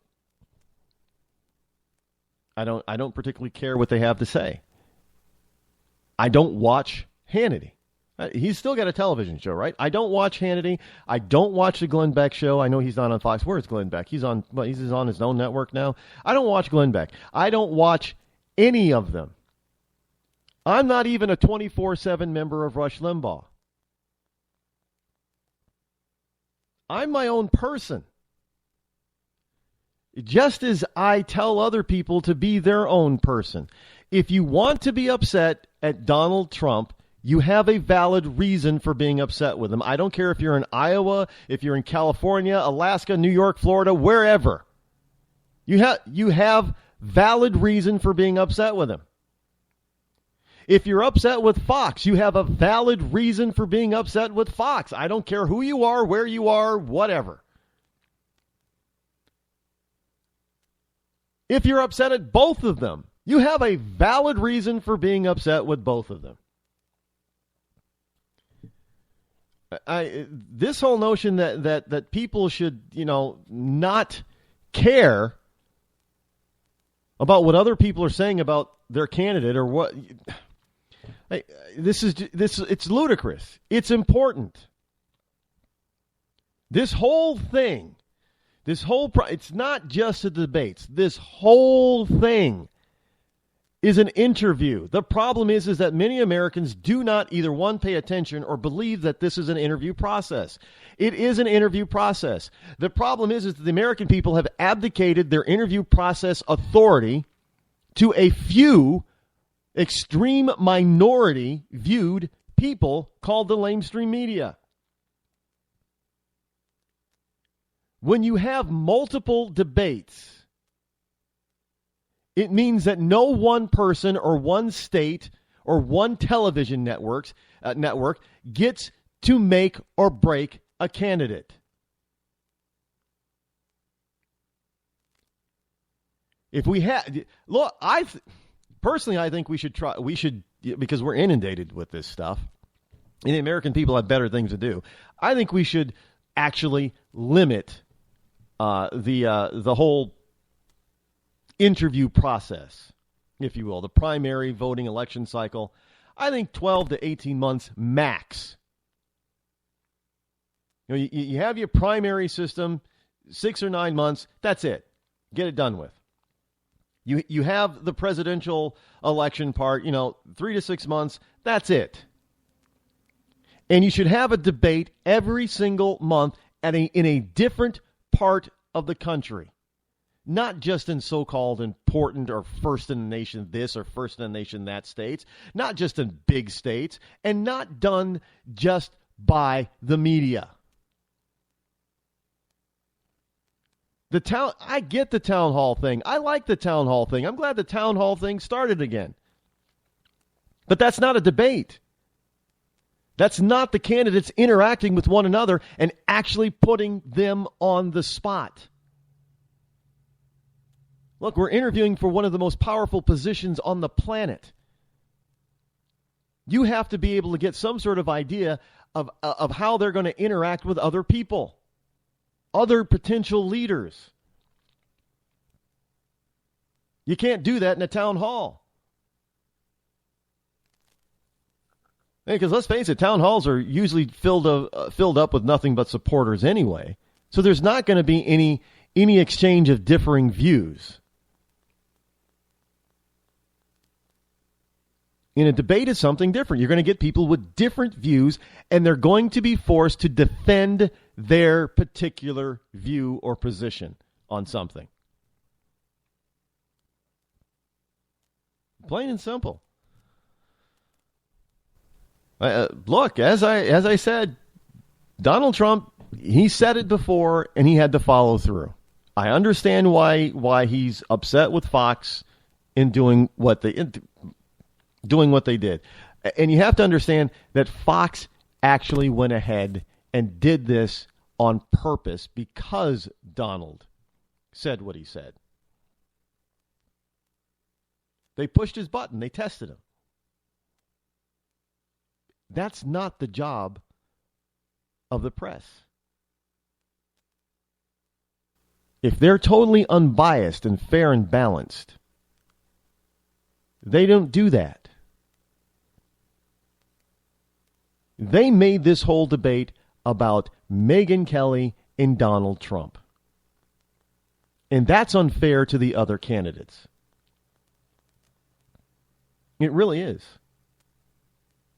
Because this is not the Donald Trump show. I know there are Trumpites out there that absolutely love Donald Trump. Let me be clear. This is not the Donald Trump show. I don't care if he's sitting at 90% in the polls. It's not the Donald Trump show. Sure, there may be some candidates still in there that should have dropped out long ago, but there are still, 12 other viable candidates there. This is not all about the Donald. Now, I would like somebody to tell me how that is supporting Donald Trump. This is a process. This year has been absolutely enlightening and good for the process, for the better. Because I think people are waking up to the fact that there's a lot of manipulation going on out there, and it's really affecting how we view the candidates and how we elect people. And frankly, yeah, Iowans, as well as every other American, has every right to be angry with Donald Trump for not going to this debate. Iowans and every other American in this country has every right to be upset with Fox News for pulling this stunt in the first place. Look, I don't care if the exchange was kind of the original exchange between those two that ignited this whole firestorm was kind of benign. But I got to tell you, I've watched that clip over and over again over the past few weeks. And I got to tell you, it was a biasness on Megyn Kelly's part. Yeah, she's got a right to ask any question she wants, and Donald Trump has a right not to answer it. But frankly, the way the question was worded and the way she pursued it, it was a gotcha question. And we do not... Gotcha questions are childish. We don't have time for benign gotcha questions. There is no evidence whatsoever that Donald Trump berates and hates women. None. And if you're going to take out of context what he said about a few women as a private citizen, as a caller definitely pointed out, then you've got a problem.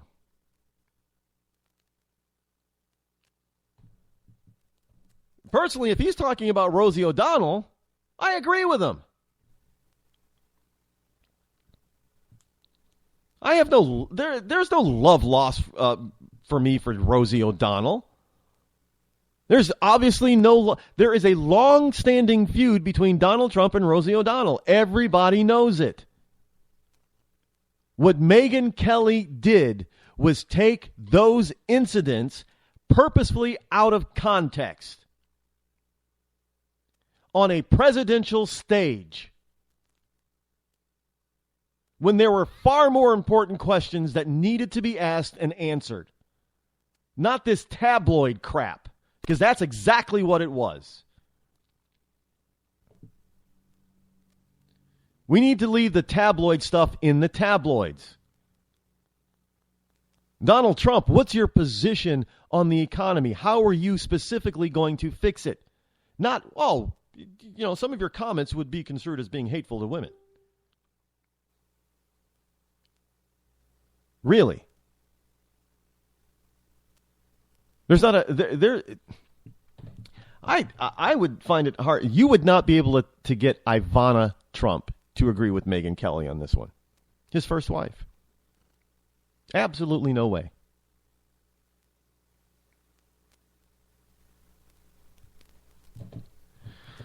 I mean, look, I am not trying to. I know some people are going to say, "Well, geez, now you're just trying to quell the fires against you." I know what I'm saying right now is just probably going to, load more people's guns to fire at me. You know what? I don't care. It's good. At least you're thinking. That's the important part. Think.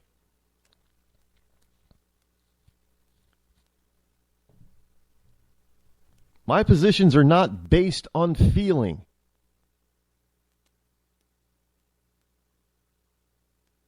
All three of them are wrong and acting childish.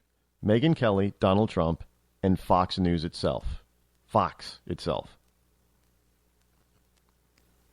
They're all acting childish. It never should have happened to begin with. Megyn Kelly never should have asked that kind of a question. Never. Not in a debate forum. If she wanted to have Donald Trump on her show and ask him that question, perfectly legit, perfectly fine. a national debate stage for the presidency of the United States was not the time to ask that question.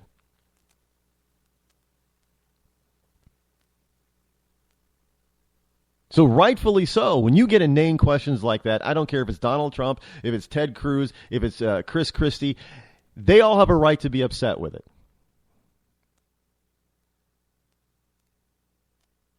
You know, because this is, I think, well, who started the whole firestorm? It was Rand Paul, right? Back in the first or second debate, September. I mean, these types of questions have got to go away. These types of gotcha questions have got to go away because they do not serve the American public. All they do is serve the personality that's asking the question, their own ego. Megyn Kelly was not being clever like she thought, I know she thinks she was. She was not being clever. She was not being cute. She was not being tough. Like I said, I like Megyn Kelly. From the stuff that I've seen of her in her interviews, yeah, she can be a tough interviewer. She can, put people on the spot on her show. Great. I like her. But she was wrong in the last debate. She's wrong now. She should have excused herself from this debate because now it's all about her. It doesn't really matter now if Donald Trump shows up or not. Now this whole debate is going to be about Megyn Kelly, not about the remaining candidates. And y'all are going to be upset with Donald Trump, and you're missing the point that the whole debate has just been compromised and has been hijacked, and it is now going to be completely about Fox News and Megyn Kelly and not about the people that you're interviewing for the presidency of the United States of America. And you're going to call up here and yell at me and be upset with me, and you're going to post and tweet on Facebook and Twitter and everywhere else being angry with me about what I said, and you're missing the whole freaking point that this is being compromised and you're being lied to and you're being told that you're an idiot and you're being told that you don't matter, and the only thing that you're going to say is, oh, well, Donald Trump and Megyn Kelly are acting childish. Yes, they are, but it's a bigger thing than that. They've compromised the whole system. They have just told you you're not smart enough to make your own freaking decisions and ask your own questions, and the questions that you have are not important at all. That's what this is about. This is not really about Donald J. Trump. This is about the lamestream media telling you that no matter what, they've got the power and you don't. And they will do whatever they damn well want to do. And if you don't like it, they're going to make you look like an idiot. They're going to eviscerate you, and they're going to try to turn everybody against you. Because they're the big children. They're the big bullies in the room. And you keep falling for it every single election cycle. And it's got to stop.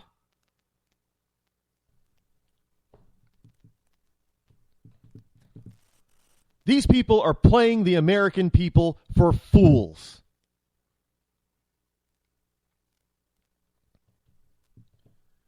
So you can go ahead and be childish too and be mad at Donald Trump for not showing up on the stage. Great. You can say he's making a mistake. Great. He's a human being. He's going to make mistakes. But if you thought that he was the person for you, if you thought he was the best for the job, well, that means you think even his faults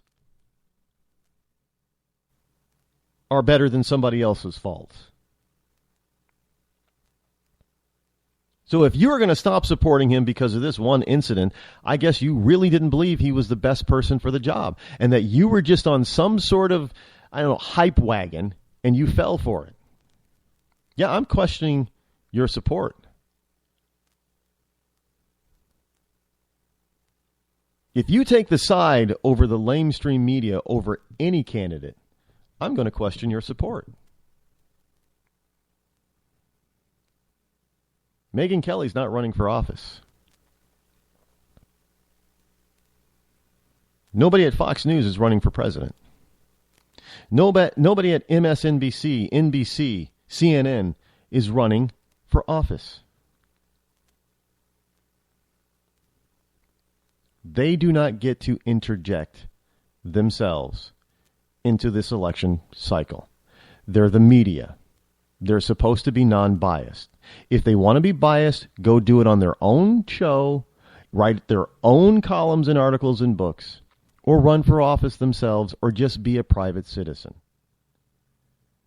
When you're running a debate as a moderator, the whole point of moderation is to be moderate, center of the road, unbiased. You do not have an agenda when you walk into that debate room.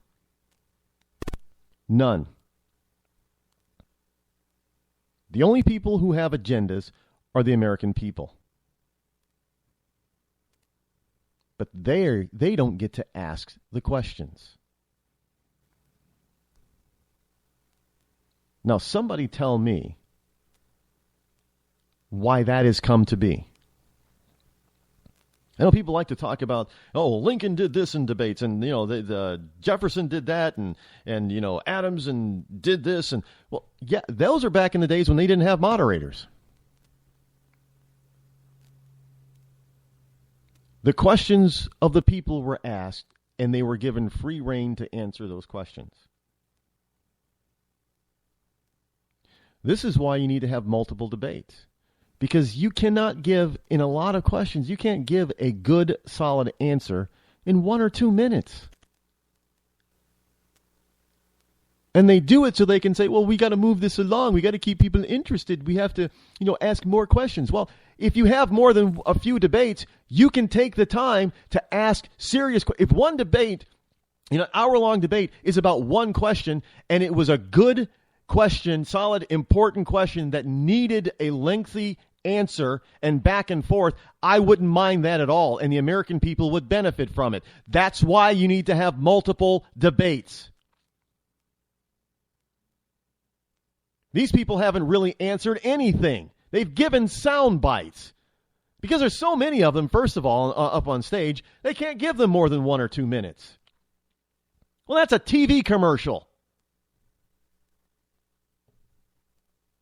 I want good, thought out, well-established, well-talked about answers to questions, serious questions. You should want the same thing.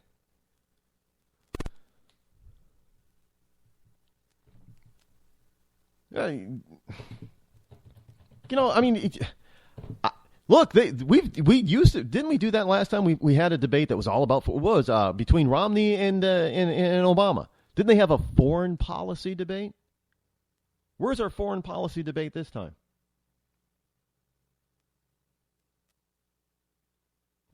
Couldn't we have a debate strictly based on the economy? How about an economic debate?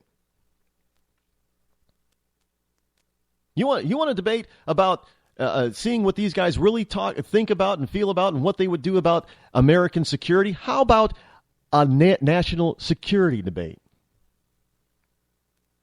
You want to tell me that 3 or 4 or 6 debates is too many?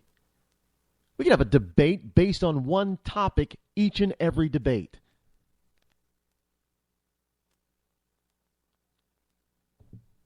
We haven't heard enough from these people because the right questions haven't even been asked yet.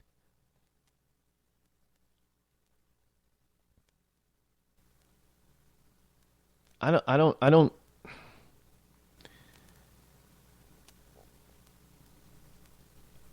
It's sad, really.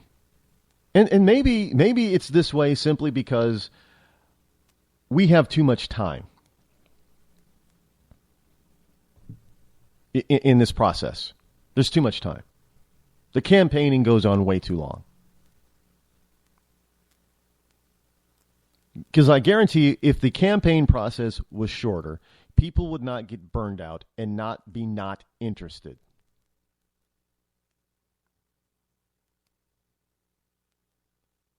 This is done on purpose. It's to get all of us fatigued.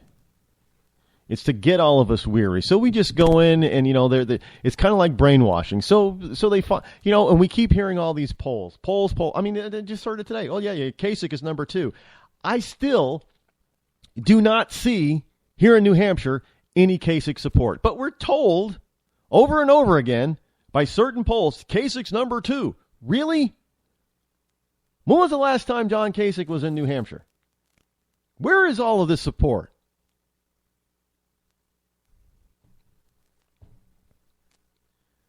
And we're told by these wonderful polls that, this person is up ahead and this person's up ahead. And then the actual vote comes out and we find out that somebody else actually wins the Iowa caucus, or somebody else wins the New Hampshire primary, or somebody wins Super Tuesday. Why do we pay attention to this stuff when we should be looking at the candidates themselves only?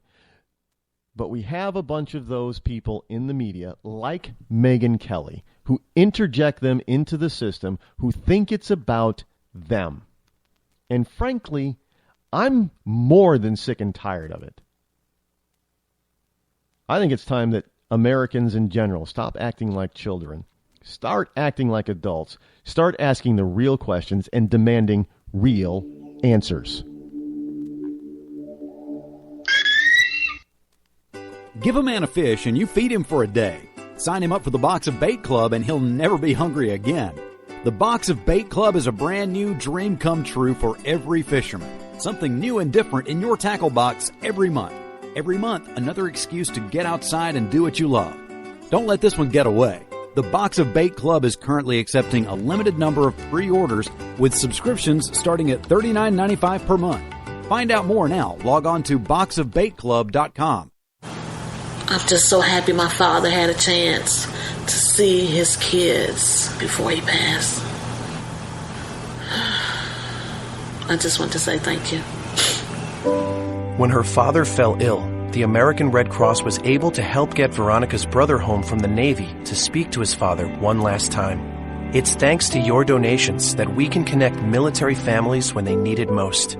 Please donate today at redcross.org.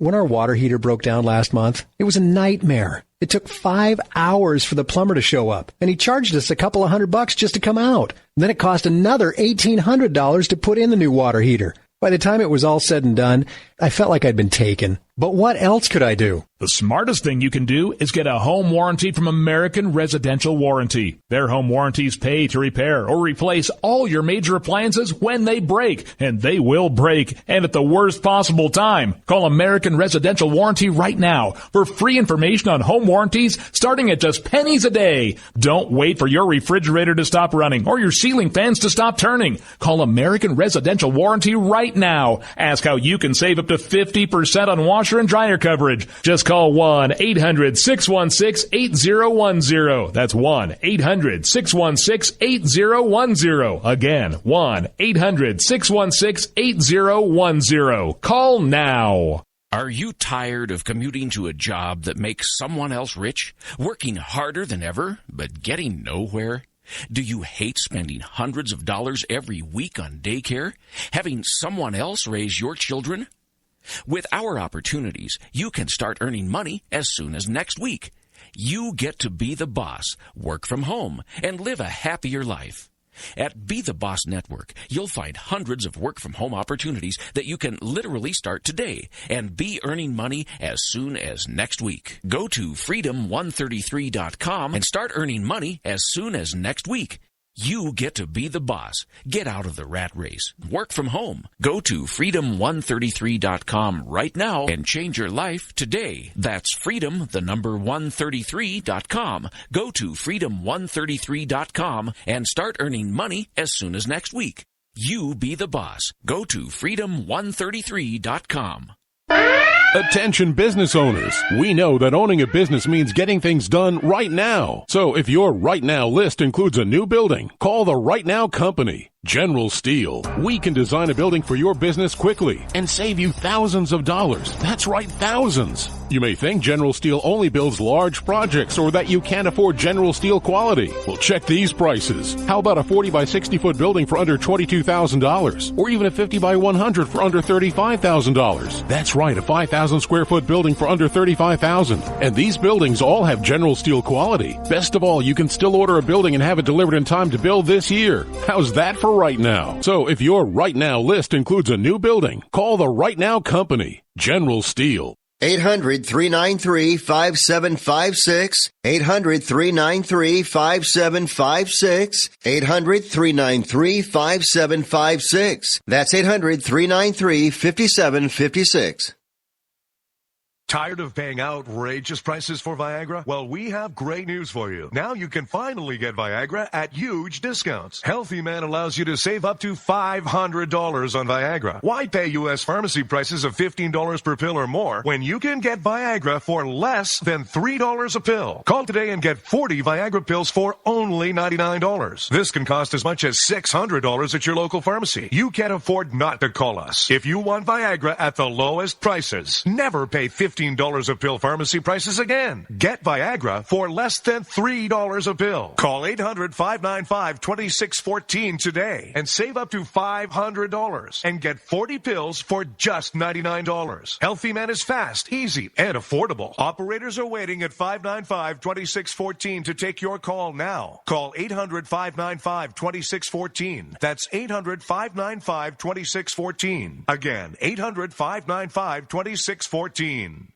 Boy, man, I had a rough night's sleep. Boy, I got a letter from the IRS yesterday and I just couldn't sleep. Man, I'm dying here. Somebody help me. IRS problems affect more than just your finances. If you're ready to take back control of your life and you owe more than $10,000, you need to call the Tax Doctor. Their expert staff can immediately protect you from the IRS and state collectors and get you the best possible tax settlement guaranteed. The IRS has recently released new programs geared in helping struggling taxpayers, where you may qualify to settle your tax debt and wipe out up to 85% or more of what you currently owe. If you owe $10,000 or more in back taxes, call the Tax Doctor right now. See if you qualify to pay less. 800-989-1694. 800-989-1694. 800-989-1694. Again, 800-989-1694. You want to know what time it is? It's time to bring the rain. Zinc Media. Feel the power of knowledge.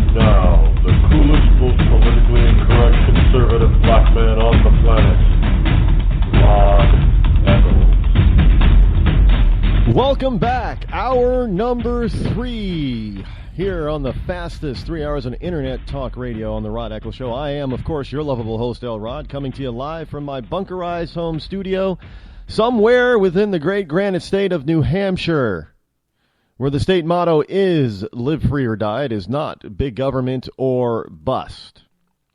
It is still Wednesday here. Hour number 3 here on the Rod Eccles Show. The number that you can call is 603-835-3224 if you wish to join me live here on the program. I know everybody wants to talk about the Trump thing going on in Iowa. But there's other stuff going on out there other than Trump. Well, look, you could say... first 2 hours of this program was nothing but Trump. You could say that Trump has done another media coup because everybody's talking about it. So whose name is still in front? Good or bad? Whose name is still out there on everybody's lips right now? Donald Trump. Donald Trump. Who else is well,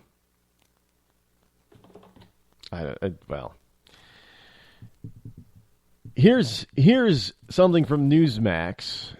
Fleischer, Ari Fleischer, says that if Trump wins the GOP nomination, the GOP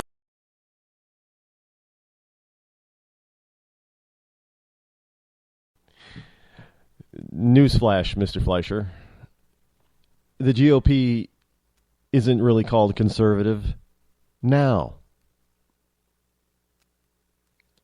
They haven't been acting conservative since we handed them the reins of power in the House in 2010.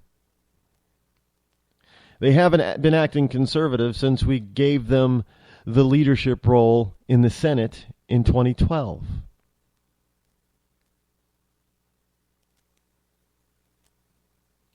And when the American people doubled down on that in 2014. Excuse me, gave them the Senate in 2014.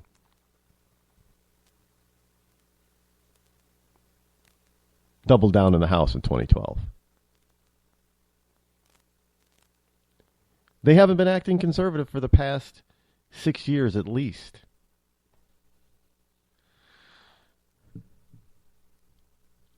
But Ari Fleischer says that if Trump is elected president, his victory will completely alter the ideology of the Republican Party, which will no longer be called conservative. And Ari Fleischer, for those of you who don't recognize the name, is a former White House spokesman for President George W. Bush. Now, frankly, there are a lot of people that would say that George W. Bush wasn't exactly conservative either. I don't blame them for that thought. As I have said numerous times, there were quite a few things that I disagreed with GW on. I disagreed vehemently with the Patriot Act. I thought it was unconstitutional.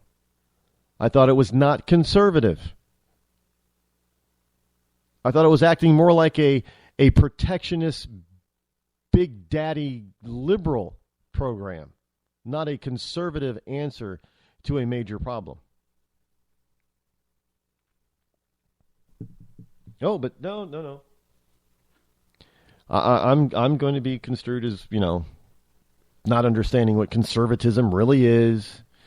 I'm going to be told by quote unquote true conservatives that I'm not conservative. I'm going to be told by people on the right that, that I support Black Lives Matter, which is obviously not conservative. I'm going to be told that I support Donald Trump, who's not a conservative, which makes me not conservative, even though I don't support anybody at the moment. So now we're being told that if Donald Trump is elected, so if we elect Jeb Bush, then the party's going to be continued to be believed as being conservative. Is there anybody out there who believes that Jeb Bush is a true conservative?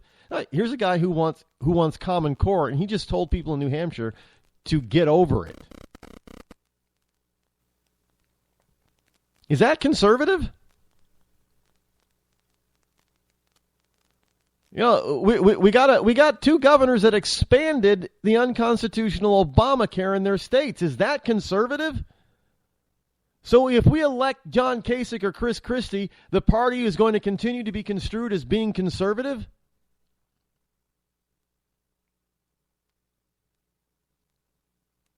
Hey, look, I don't want to be a conspiracy theorist here, folks, but, I know there are some people out there that are conspiracy theorists that are going to be saying, come on over to the light, Rod. Come on over. But look, I got to tell you, there is this whole inner circle conspiracy to basically debase and dethrone the American people. They want to take your power away from you. Your power is what's in the listed in the Constitution. You actually have all the power. But they want to make you believe that you don't. And I am seeing this, I guess, well, not for the first time, but with fresh eyes today. I am seeing and hearing this from people. In their posts and their calls. I mean, the guy getting mad at me for over this whole, making Kelly Donald Trump Iowa flap, thinking it's all about Iowa. It's not about Iowa. It's much bigger than that. It's a continuation of what's been going on for the past 30 or so years. Longer than that. I mean, Ronald Reagan had to deal with this bias. Oh, but I forgot, there are some people that don't consider Ronald Reagan a conservative. I've had people tell me that. I've been interviewed on other people's shows where they've said it. Ronald Reagan wasn't conservative. I mean, you have the right to believe that, I guess. I'm not going to say that you can't, but well, I think he was he a full-on constitutional conservative, Ronald Reagan? Probably not.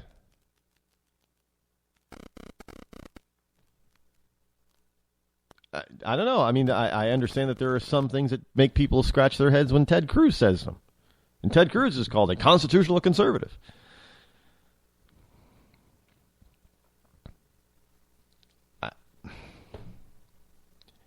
Maybe, as I have said before, we need to start hearing what these people, what they believe and what they support.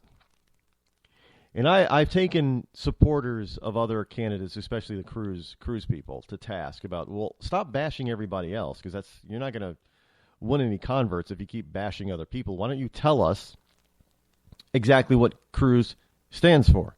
And you know what? People will say, well, we've already said it. We've already told you what he stands for. Well, tell me again.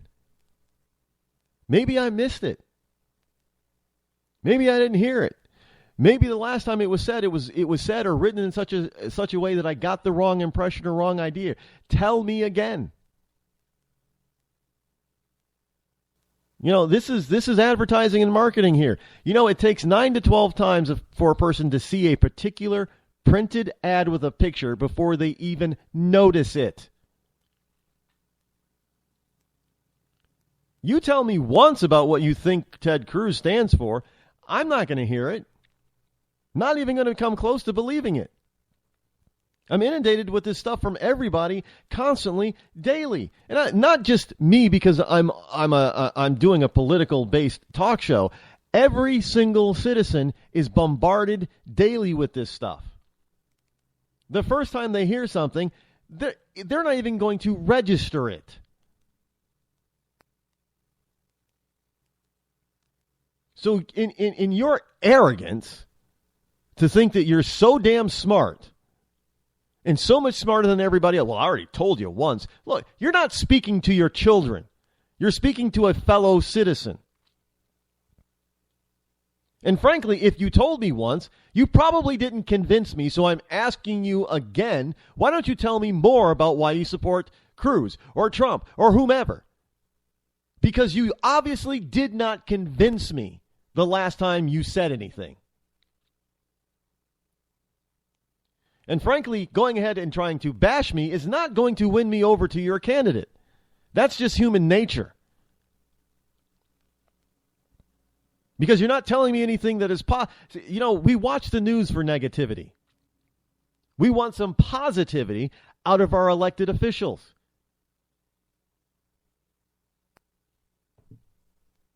We don't, if you don't support Cruz, then you're an idiot. If you don't support Trump, then you're an idiot. If you don't support Jeb Bush, you're an idiot. Why am I an idiot? Tell me why I should support any of them.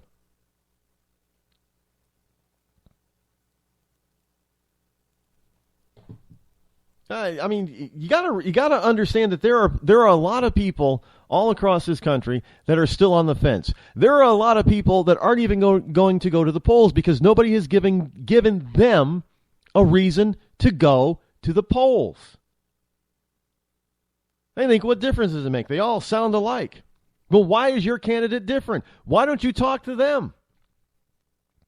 Well, you're not. You're calling them idiots. They're not going to listen to you when you degrade them.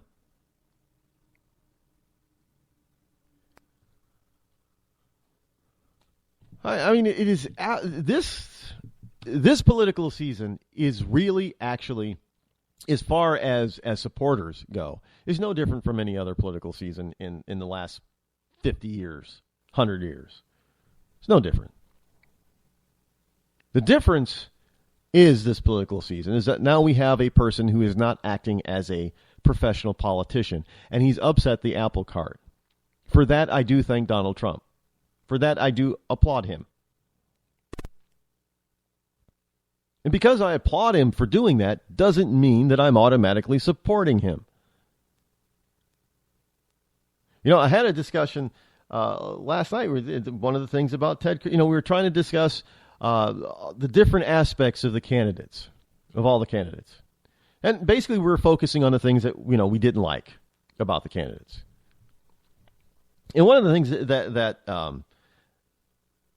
that I said about Cruz is that I didn't like the way he talks to people. Not that he was talking in a condescending manner, because Cruz doesn't do that. But it sounds like he's this very rehearsed, very well-trained professional politician. His speech pattern, his cadence, it is what we would consider to be a professional politician, a lifelong politico. And frankly, that is Ted Cruz. Well, no, he's not a professional politician, Rod. He's only been in, he's in his first term. No, he's been in politics longer than that. A lot longer. Which is why I said Ted Cruz is not an outsider. Now, sure, he may go up to the Senate floor and bash McConnell. Well, that's, a lot of people bash McConnell. I bash McConnell. That doesn't make him an outsider.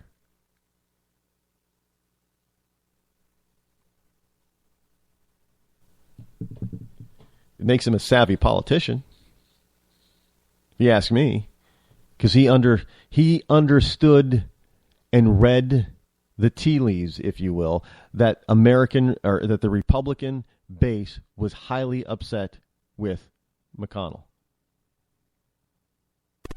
and the way that he was handling and leading the U.S. Senate. To me, I thought it was a very astute political move to get up on the Senate floor and call out McConnell as a liar, because most Republicans out there in America thought McConnell was a liar anyway. That didn't make him an outsider. It made him a very shrewd and calculated politician.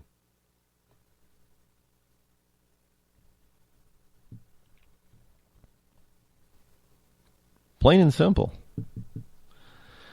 I mean, this guy is... look, I've said maybe it's time that we give the amateurs a shot. Because what people are blasting Rubio for, rightfully so, is that Rubio went to Washington and he got sucked in and now he's a professional politician. Well, Rubio's the only one that I know of that is currently in an elected position that is volunteered to give up that elected position.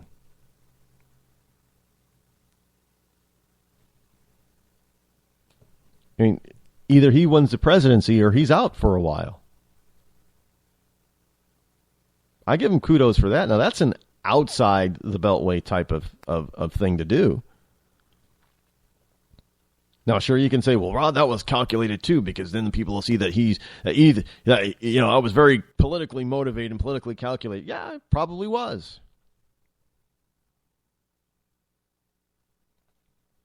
But he's still the only one that's doing it. At the end of the day, he's the only one that's doing it. Now, because I'm giving him kudos and praise for doing that, does that all of a sudden make me a Rubio supporter now?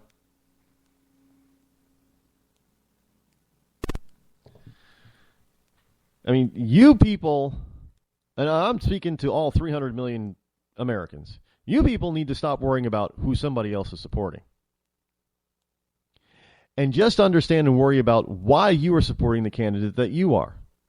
And then taking those positives and informing others of why you believe that your candidate of choice is the best choice. Because if that's all you're worried about, you're not going to have time to be calling other people names.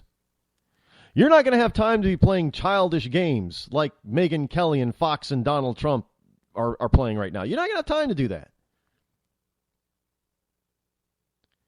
Because the most important thing are the real questions, not whether or not Donald Trump hates women or certain women or just fat women or skinny women or whatever. We've got terrorists to deal with, both abroad and domestic. And I'm not talking about American citizens being domestic. Did you see where they arrested the folks out in Oregon finally? They killed one of them.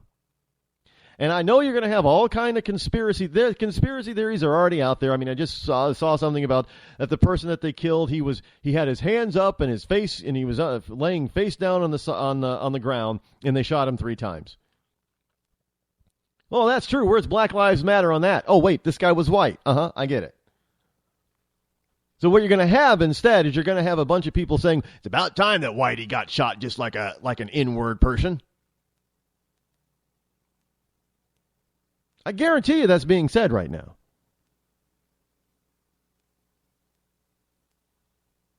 But nobody's asking the questions of what were these guys really about. And somebody asked me the other day about this, and I'm like, you know what? I really don't know what they're fighting for out there. I understand it has something to do with about the federal government land grab. And, people know about the unconstitutional federal land grab out in the western states. I mean, the federal government owns vast swaths of some states.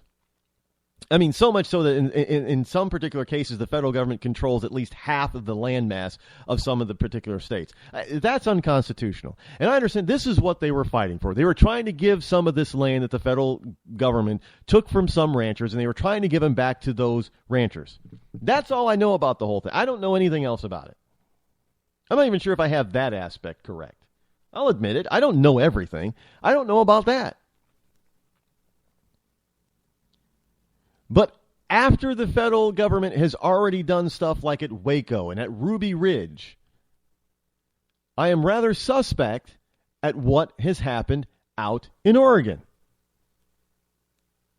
For good reason. But are we discussing those kinds of real problems? Or are we focusing in on what Megyn Kelly did to Donald Trump?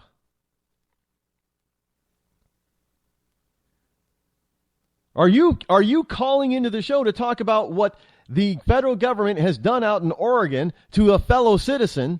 Oh, Oregon? Well, not a lot of people in Oregon. I guess they don't matter.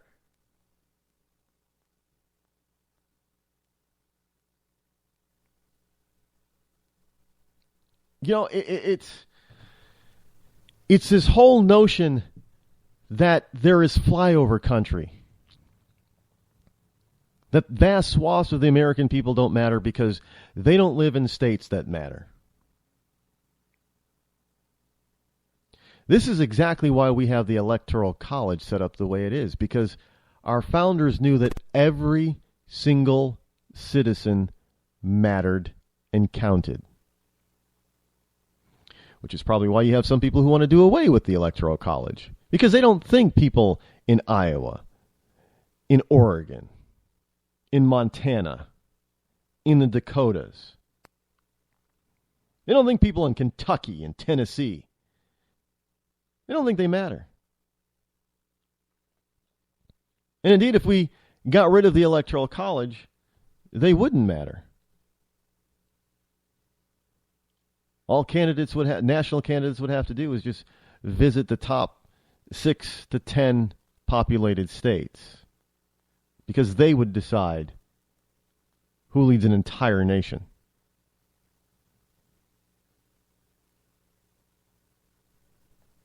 But no, we don't want to talk about real stuff. We want to talk about tabloid stuff.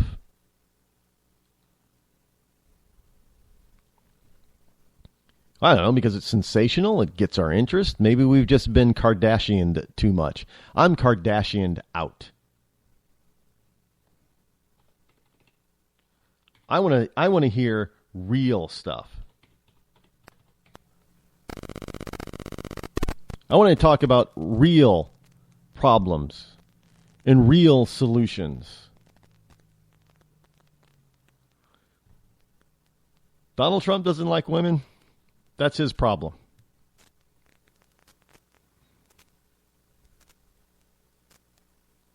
I don't particularly care.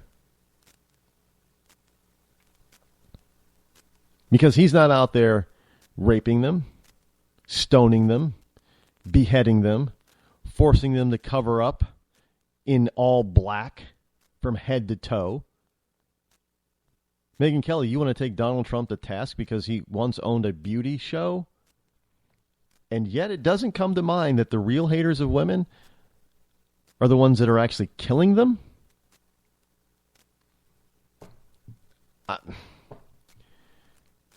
Sad.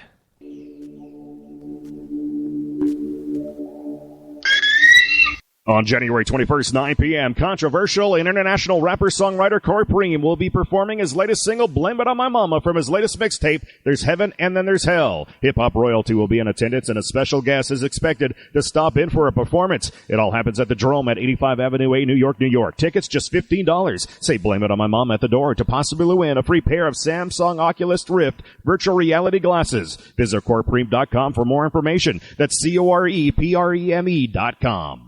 When our water heater broke down last month, it was a nightmare. It took 5 hours for the plumber to show up, and he charged us a couple of $100 just to come out. Then it cost another $1,800 to put in the new water heater. By the time it was all said and done, I felt like I'd been taken. But what else could I do? The smartest thing you can do is get a home warranty from American Residential Warranty. Their home warranties pay to repair or replace all your major appliances when they break, and they will break, and at the worst possible time. Call American Residential Warranty right now for free information on home warranties starting at just pennies a day. Don't wait for your refrigerator to stop running or your ceiling fans to stop turning. Call American Residential Warranty right now. Ask how you can save up to 50% on washer and dryer coverage. Just call 1-800-616-8010. That's 1-800-616-8010. Again, 1-800-616-8010. Call now. Did you ever look at the stains in your coffee cup and then realize that's exactly what happens to your teeth? Power Swabs is the 5-minute solution to get your teeth white without visiting the dentist. This is Ben Gordon with Power Swabs, and if your teeth are stained from coffee, tea, or smoking, all it takes is 5 minutes with Power Swabs. In 5 minutes, you'll see an average of 2 shades whiter teeth, and in 7 days, 6 shades. It's clinically proven to whiten natural teeth as well as caps and veneers. The secret is a tooth detergent that was developed by Dr. Martin Ginniger that lifts stains off of your teeth. Best of all, there's no messy strips or trays that you have to leave in your mouth for an hour. Just swab your teeth for 5 minutes and you're done. To try Power Swabs risk-free, call 1-800-291-5140. That's 1-800-291-5140. I guarantee your bright white smile will have your friends talking about how great you look. Try it risk-free today. 1-800-291-5140. That's 1-800-291-5140.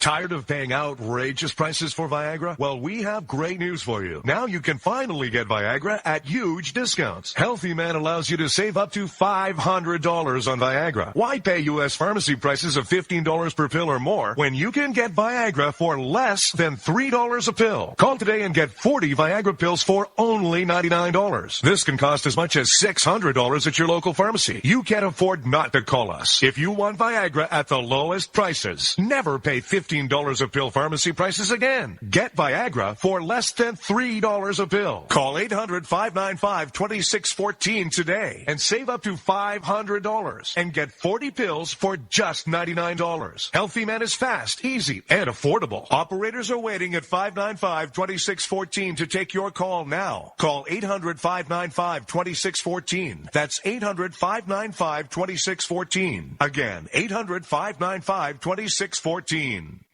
Start training for a new career in as little as 18 days. National EMS Institute's innovative boot camp program will train you for a new career. Learn to respond to emergency situations and become a certified EMT in just 18 days. National EMS Institute guarantees 100% job placement. Visit www.nationaleMSinstitute.com today to learn more about our 18-day boot camp. Or call us at 1-800-497-6732. NationalEMSInstitute.com. When you're ready to take the edge off a hectic day, I suggest you start with a little music from Franz Black.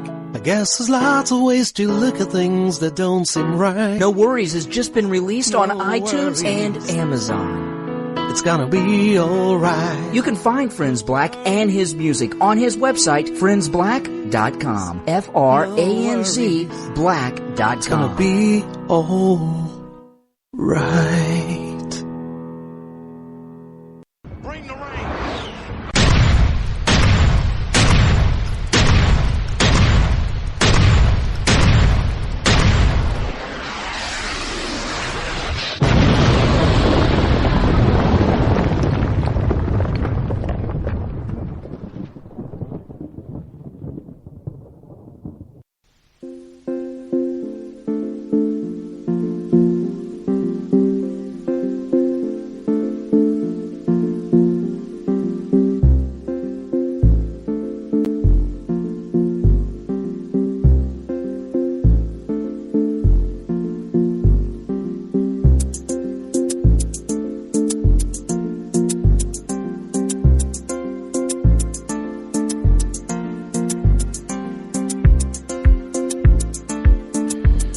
And we are back. My new favorite bumper is this one right here. 603-835-3224 is the number to call should you wish to join me here live on the Rod Eccles Show. I know lots of people. We got other things to talk about. I mean, I didn't want to spend the entire... I should have known that the entire program was just going to be pretty much about the Donald and his... and what he's done or said. It happens that way a lot. But it's not. Did you know? I mean, we got other things to talk about. I mean, for instance, when you want to talk about guys, Donald Trump and other men hating on women, how about millennials? I mean, are they hating on women because they want to dress like them? I mean, you got Jaden Smith out there again. That's Will and Jada Pinkett Smith's child. I think it's their oldest child. Yeah, Will Smith has another son by another relationship. Previous wife, I do believe. That's older, obviously, but I think Jaden is the oldest Jada and Will collaboration child. He's out there, what is he, like 16, 17, is he 18 or something? I don't know. He's approaching, well, I was almost going to say manhood, but the kid's out there wearing dresses. I don't know. It's not a sign of a man who's going to show his empathy towards women by dressing like them. Personally, I think that's kind of insulting.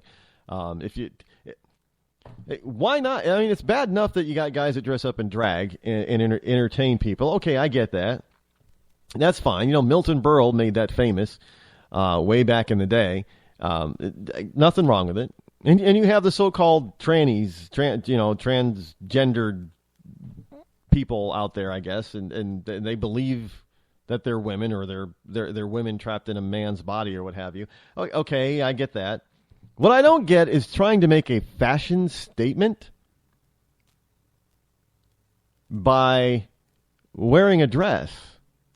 I mean, we're not talking kilts. We're talking full-on dresses. I've seen a number of pictures of this kid. And what is he, just trying to get attention because his movie acting career didn't take off like his father's, even with his father's help, is gone in the toilet? I don't know. I just... Not that I particularly care, but I mean, we don't bring up this kind of stuff when people do this. All we do is, Donald Trump called Rosie O'Donnell a fat pig. Well, we had other people on the liberal side call conservative women pigs, right? Remember the Sarah Palin comment? You can put lipstick on a pig, but you still got a pig, right? Well, how come they're not asking the left if they hate women? Seriously. Did we all forget about that? Yeah, because Americans tend to have very short memories. We do. Because now there are some people out there probably saying, oh, yeah, they did say that. Forgot all about that.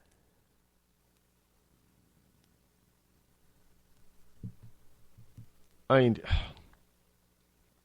not to mention you've got a big story out of Texas.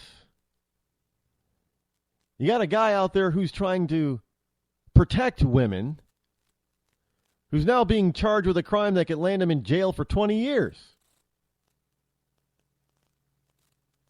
Anti-abortion activists are being accused of having fake IDs for filming. You don't need IDs to film. You don't.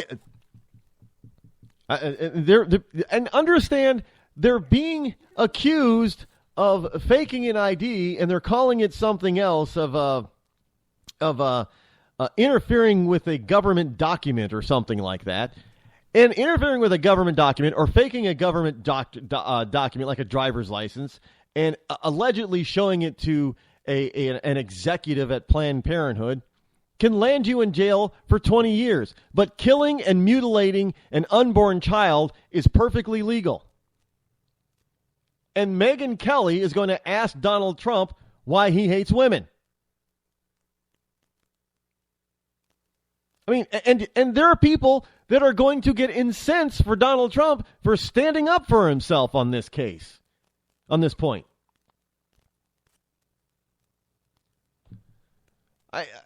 This whole, you can say it's loony whack.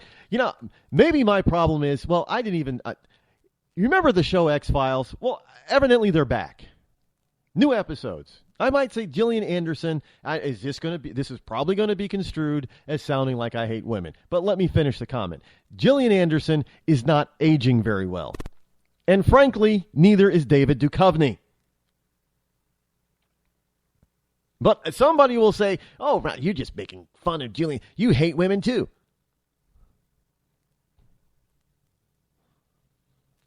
They're looking their age. At least I hope they are, because they're not looking very well in my book.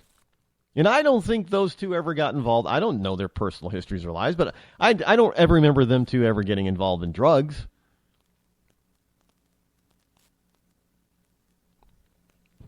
But now they're back with the X-Files, and people are going to, now, see, Rod's watching all that conspiracy stuff. I think maybe I've seen a handful of, I'm going to be conservative.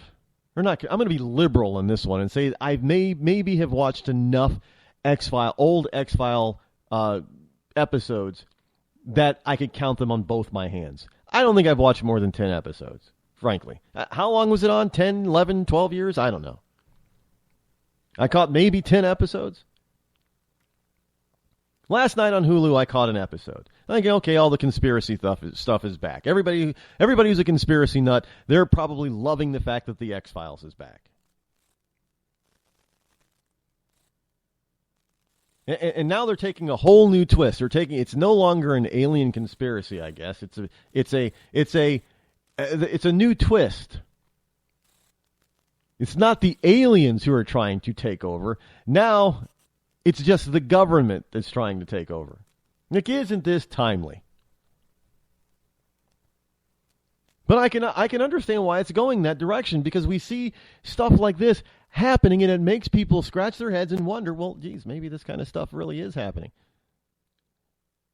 You've got a district attorney down near Houston, Texas, that convenes a grand jury for what? To investigate Planned Parenthood. And instead of indicting Planned Parenthood of any possible wrongdoing, which there seems to be lots of it on all the video, they decide that they're going to indict the two undercover reporters for allegedly using a fake driver's license. To do what? I mean, did they actually see the license? And that's what we're going to focus on. And then we find out that this district attorney was on Planned Parenthood's board of directors.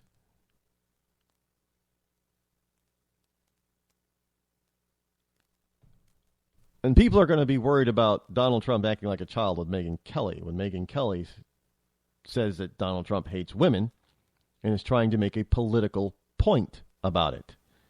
When the people that hate women are destroying women on a daily basis, and somebody actually goes in to try to stop them, to expose them, and now they're going to have to be fighting for their very freedom in a court of law with the full weight and force of the state of Texas bearing down upon them.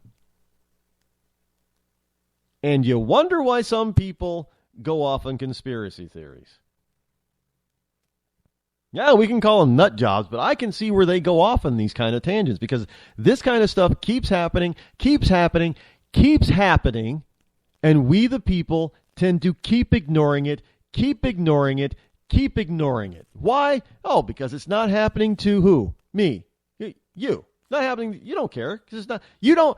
The people down in Texas, they don't matter to you. You don't live in Texas. You're not the guy who's being charged. Well, what do you care about? Doesn't matter to you.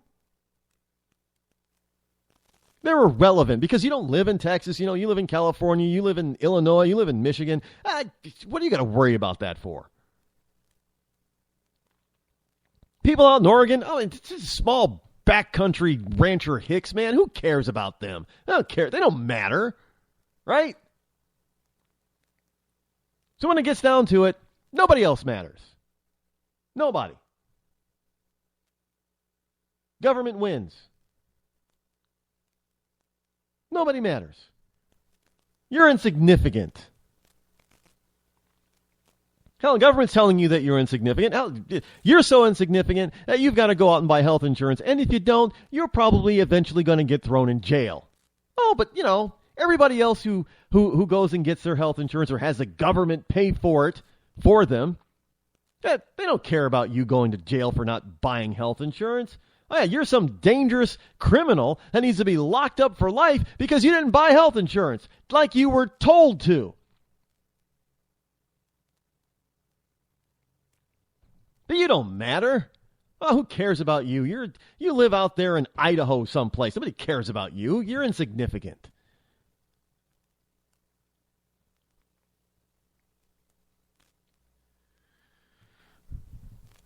Hey, we got in just outside of Chicago, East Chicago, Illinois, a black Democrat. Doesn't matter that he's black, but let's go with it. A black Democrat elected to the city council is sworn into the city council while he's sitting in jail on murder charges. Yeah, he was elected while sitting in jail on murder charges. He was picked up and stopped simply because he was also carrying, a buku amount of marijuana. I mean, we're talking pounds. Otherwise, he wasn't using it himself. He was intending to distribute. Because, now he gets to collect while he's in jail, waiting his murder trial. He gets to collect his $42,000 annual salary. I mean, who cares, right? That doesn't mean anything. Who cares about him? Big freaking deal. He's insignificant. Why is that national news? Why are we worried about him? Who cares? People elected him because they wanted him. It doesn't matter if he's a potential murderer and drug pusher. Those people in East Chicago, they don't matter anyway. Right? Means nothing. Jaden Smith wants to wear a dress. Yeah, it doesn't reflect society at all. Who cares about Jaden Smith? He has no influence on anybody. He's nobody.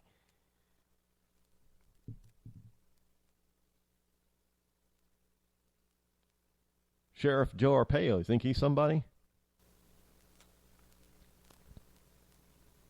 Sheriff Joe Arpaio, Maricopa County Sheriff, yesterday endorsed Trump for president. Now, everybody thought that Sheriff Arpaio was somebody. Are they now going to say that he's nobody?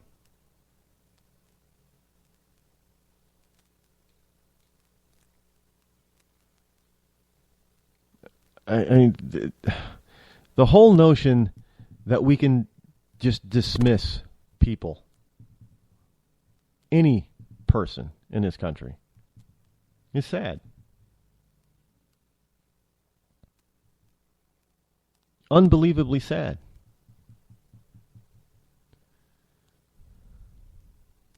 You don't have to agree with me.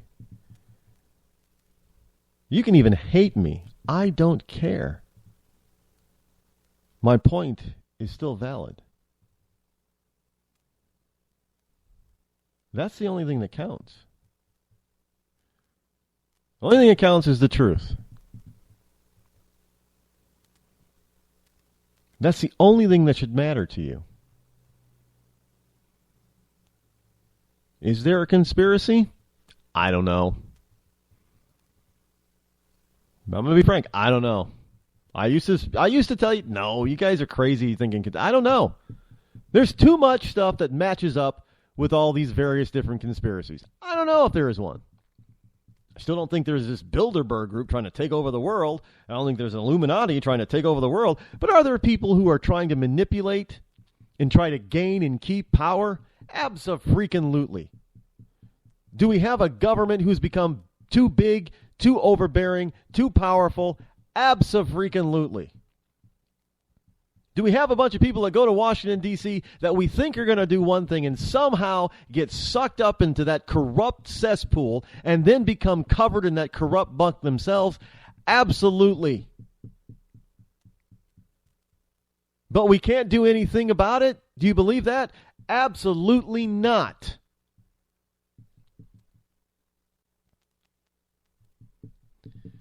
We live in one of the few countries on the globe, on this whole entire planet, where the people actually have the power to change something, and change something significant. But the problem is I'm finding out, is that it isn't so much our government that's the problem. It's the people. I'm calling out all 300 million Americans. We've got a problem with our government. It's our fault. We're the only ones that can change it. Who else is going to change? Who else is going to come in and change it? Nobody. Because nobody else on the planet thinks that anybody here is worth it. No other government's going to risk their citizens' lives to come and save us. To them, we're insignificant. Oh, there are only 300 million people. Who cares? They're on the decline anyway. Big frickin' hairy deal. Their government's taking over. Well, join the club. So what? You think 1.3 billion Chinese really care about what's going on in the United States? Do you really think that we're significant? The only thing they think about, we're getting some jobs because we're selling a bunch of junk to them. They're buying our crap. Other than that, who cares? That's what they're saying. But you want to dismiss members of your own society, when they're the ones, along with you, who can actually make the change.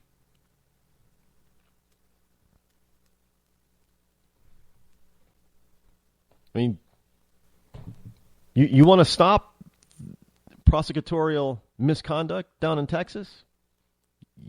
You got to make a change. You want to stop people from being elected and then sworn in when they're sitting behind bars under a murder indictment with very strong evidence that they did it because you have eyewitnesses? Yeah, then you got to make a change. You want the federal government to stop taking people's land and telling everybody what they can and can't do on their own property? Then you've got to make a change. The government isn't going to change itself. Name me a time in history when government itself changed without being forced by outside forces. Never.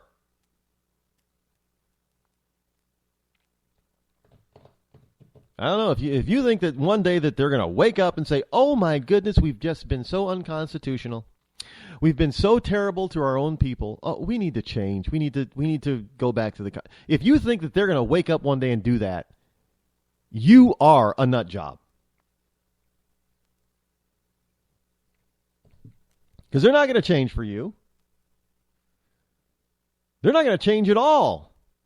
In fact, they're going to do everything they possibly can, like they're doing right now, to fight change. I mean, that's all we hear about. You know, we need to change Washington. We need to go in there and change. What the kind of change that they're talking about is not the kind of change that we, the people, want.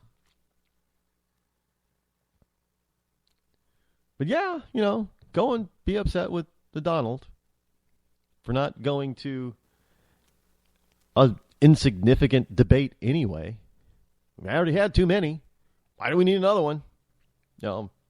We've already had 4 or 5 other debates where they gave a bunch of sound bites. I don't know. Why do we need more? I don't know. We don't need any real answers from these politicos or these people that want to be the president. We don't need real answers. Sound bites will do. The TV and radio attack ads, that'll do. Doesn't matter anyway. Who you vote for, right? Doesn't matter. Who cares? Nothing's going to change. You get a person that comes in talking about change who looks like he might be a real change person. All we want to do is bash him, attack him. Let those in positions of authority attack him and get away with it. Because who cares? Insignificant anyway. Hey, this guy gets elected. We're not going to be conservative anymore. Even though there are people that have come before him that were probably more liberal in a lot of aspects, or other people that they endorse who are more liberal than the front runner. But, they get elected. Oh, we'll still be conservative. Oh, yeah.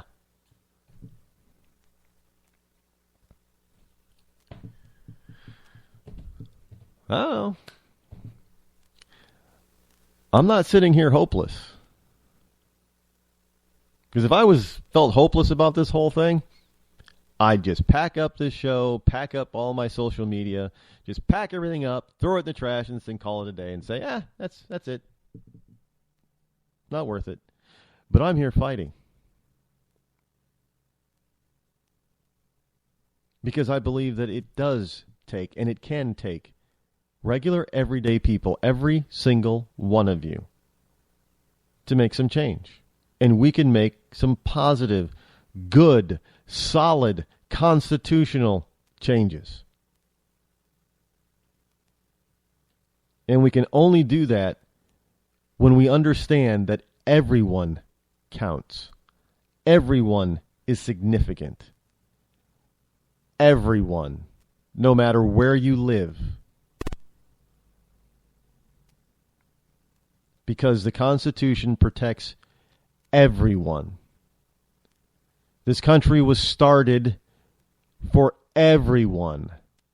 Not the elitist, not the few, but for everyone. And if it's for everyone, that means everyone counts. In every community, in every state.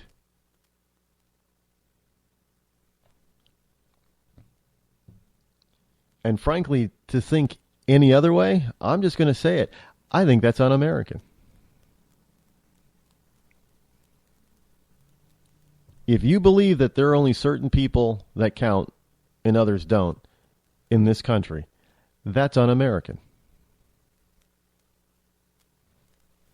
Blast me, hate me, unfriend me, unfollow me, do whatever you feel like doing because I just said that. But that's not on me. That's a reflection of you. And you've got to understand that everyone counts because, you know, when you say that somebody doesn't count, well, that person is probably saying the same thing about you. And, of course, you would not agree with them on that. Now, would you? You wouldn't agree that you don't count. Of course not. You think you count. Like everybody else does. Of course, everybody does count. And we got to stop thinking that there are people that are better than other people because nobody's better than anybody else. And nobody except the citizens of this country has the right to ask questions that need answers. This is not an elitist event. An election is not an elitist event. It's an event for the citizen. Remember that next time. I'm Rod Eccles. Rush and Hannity are up next. Like them or hate them, I don't care. They're there. I'm Rod Eccles. This has been the Rod Eccles Show. We'll be back here, same bat time, same bat channel tomorrow. I'm out.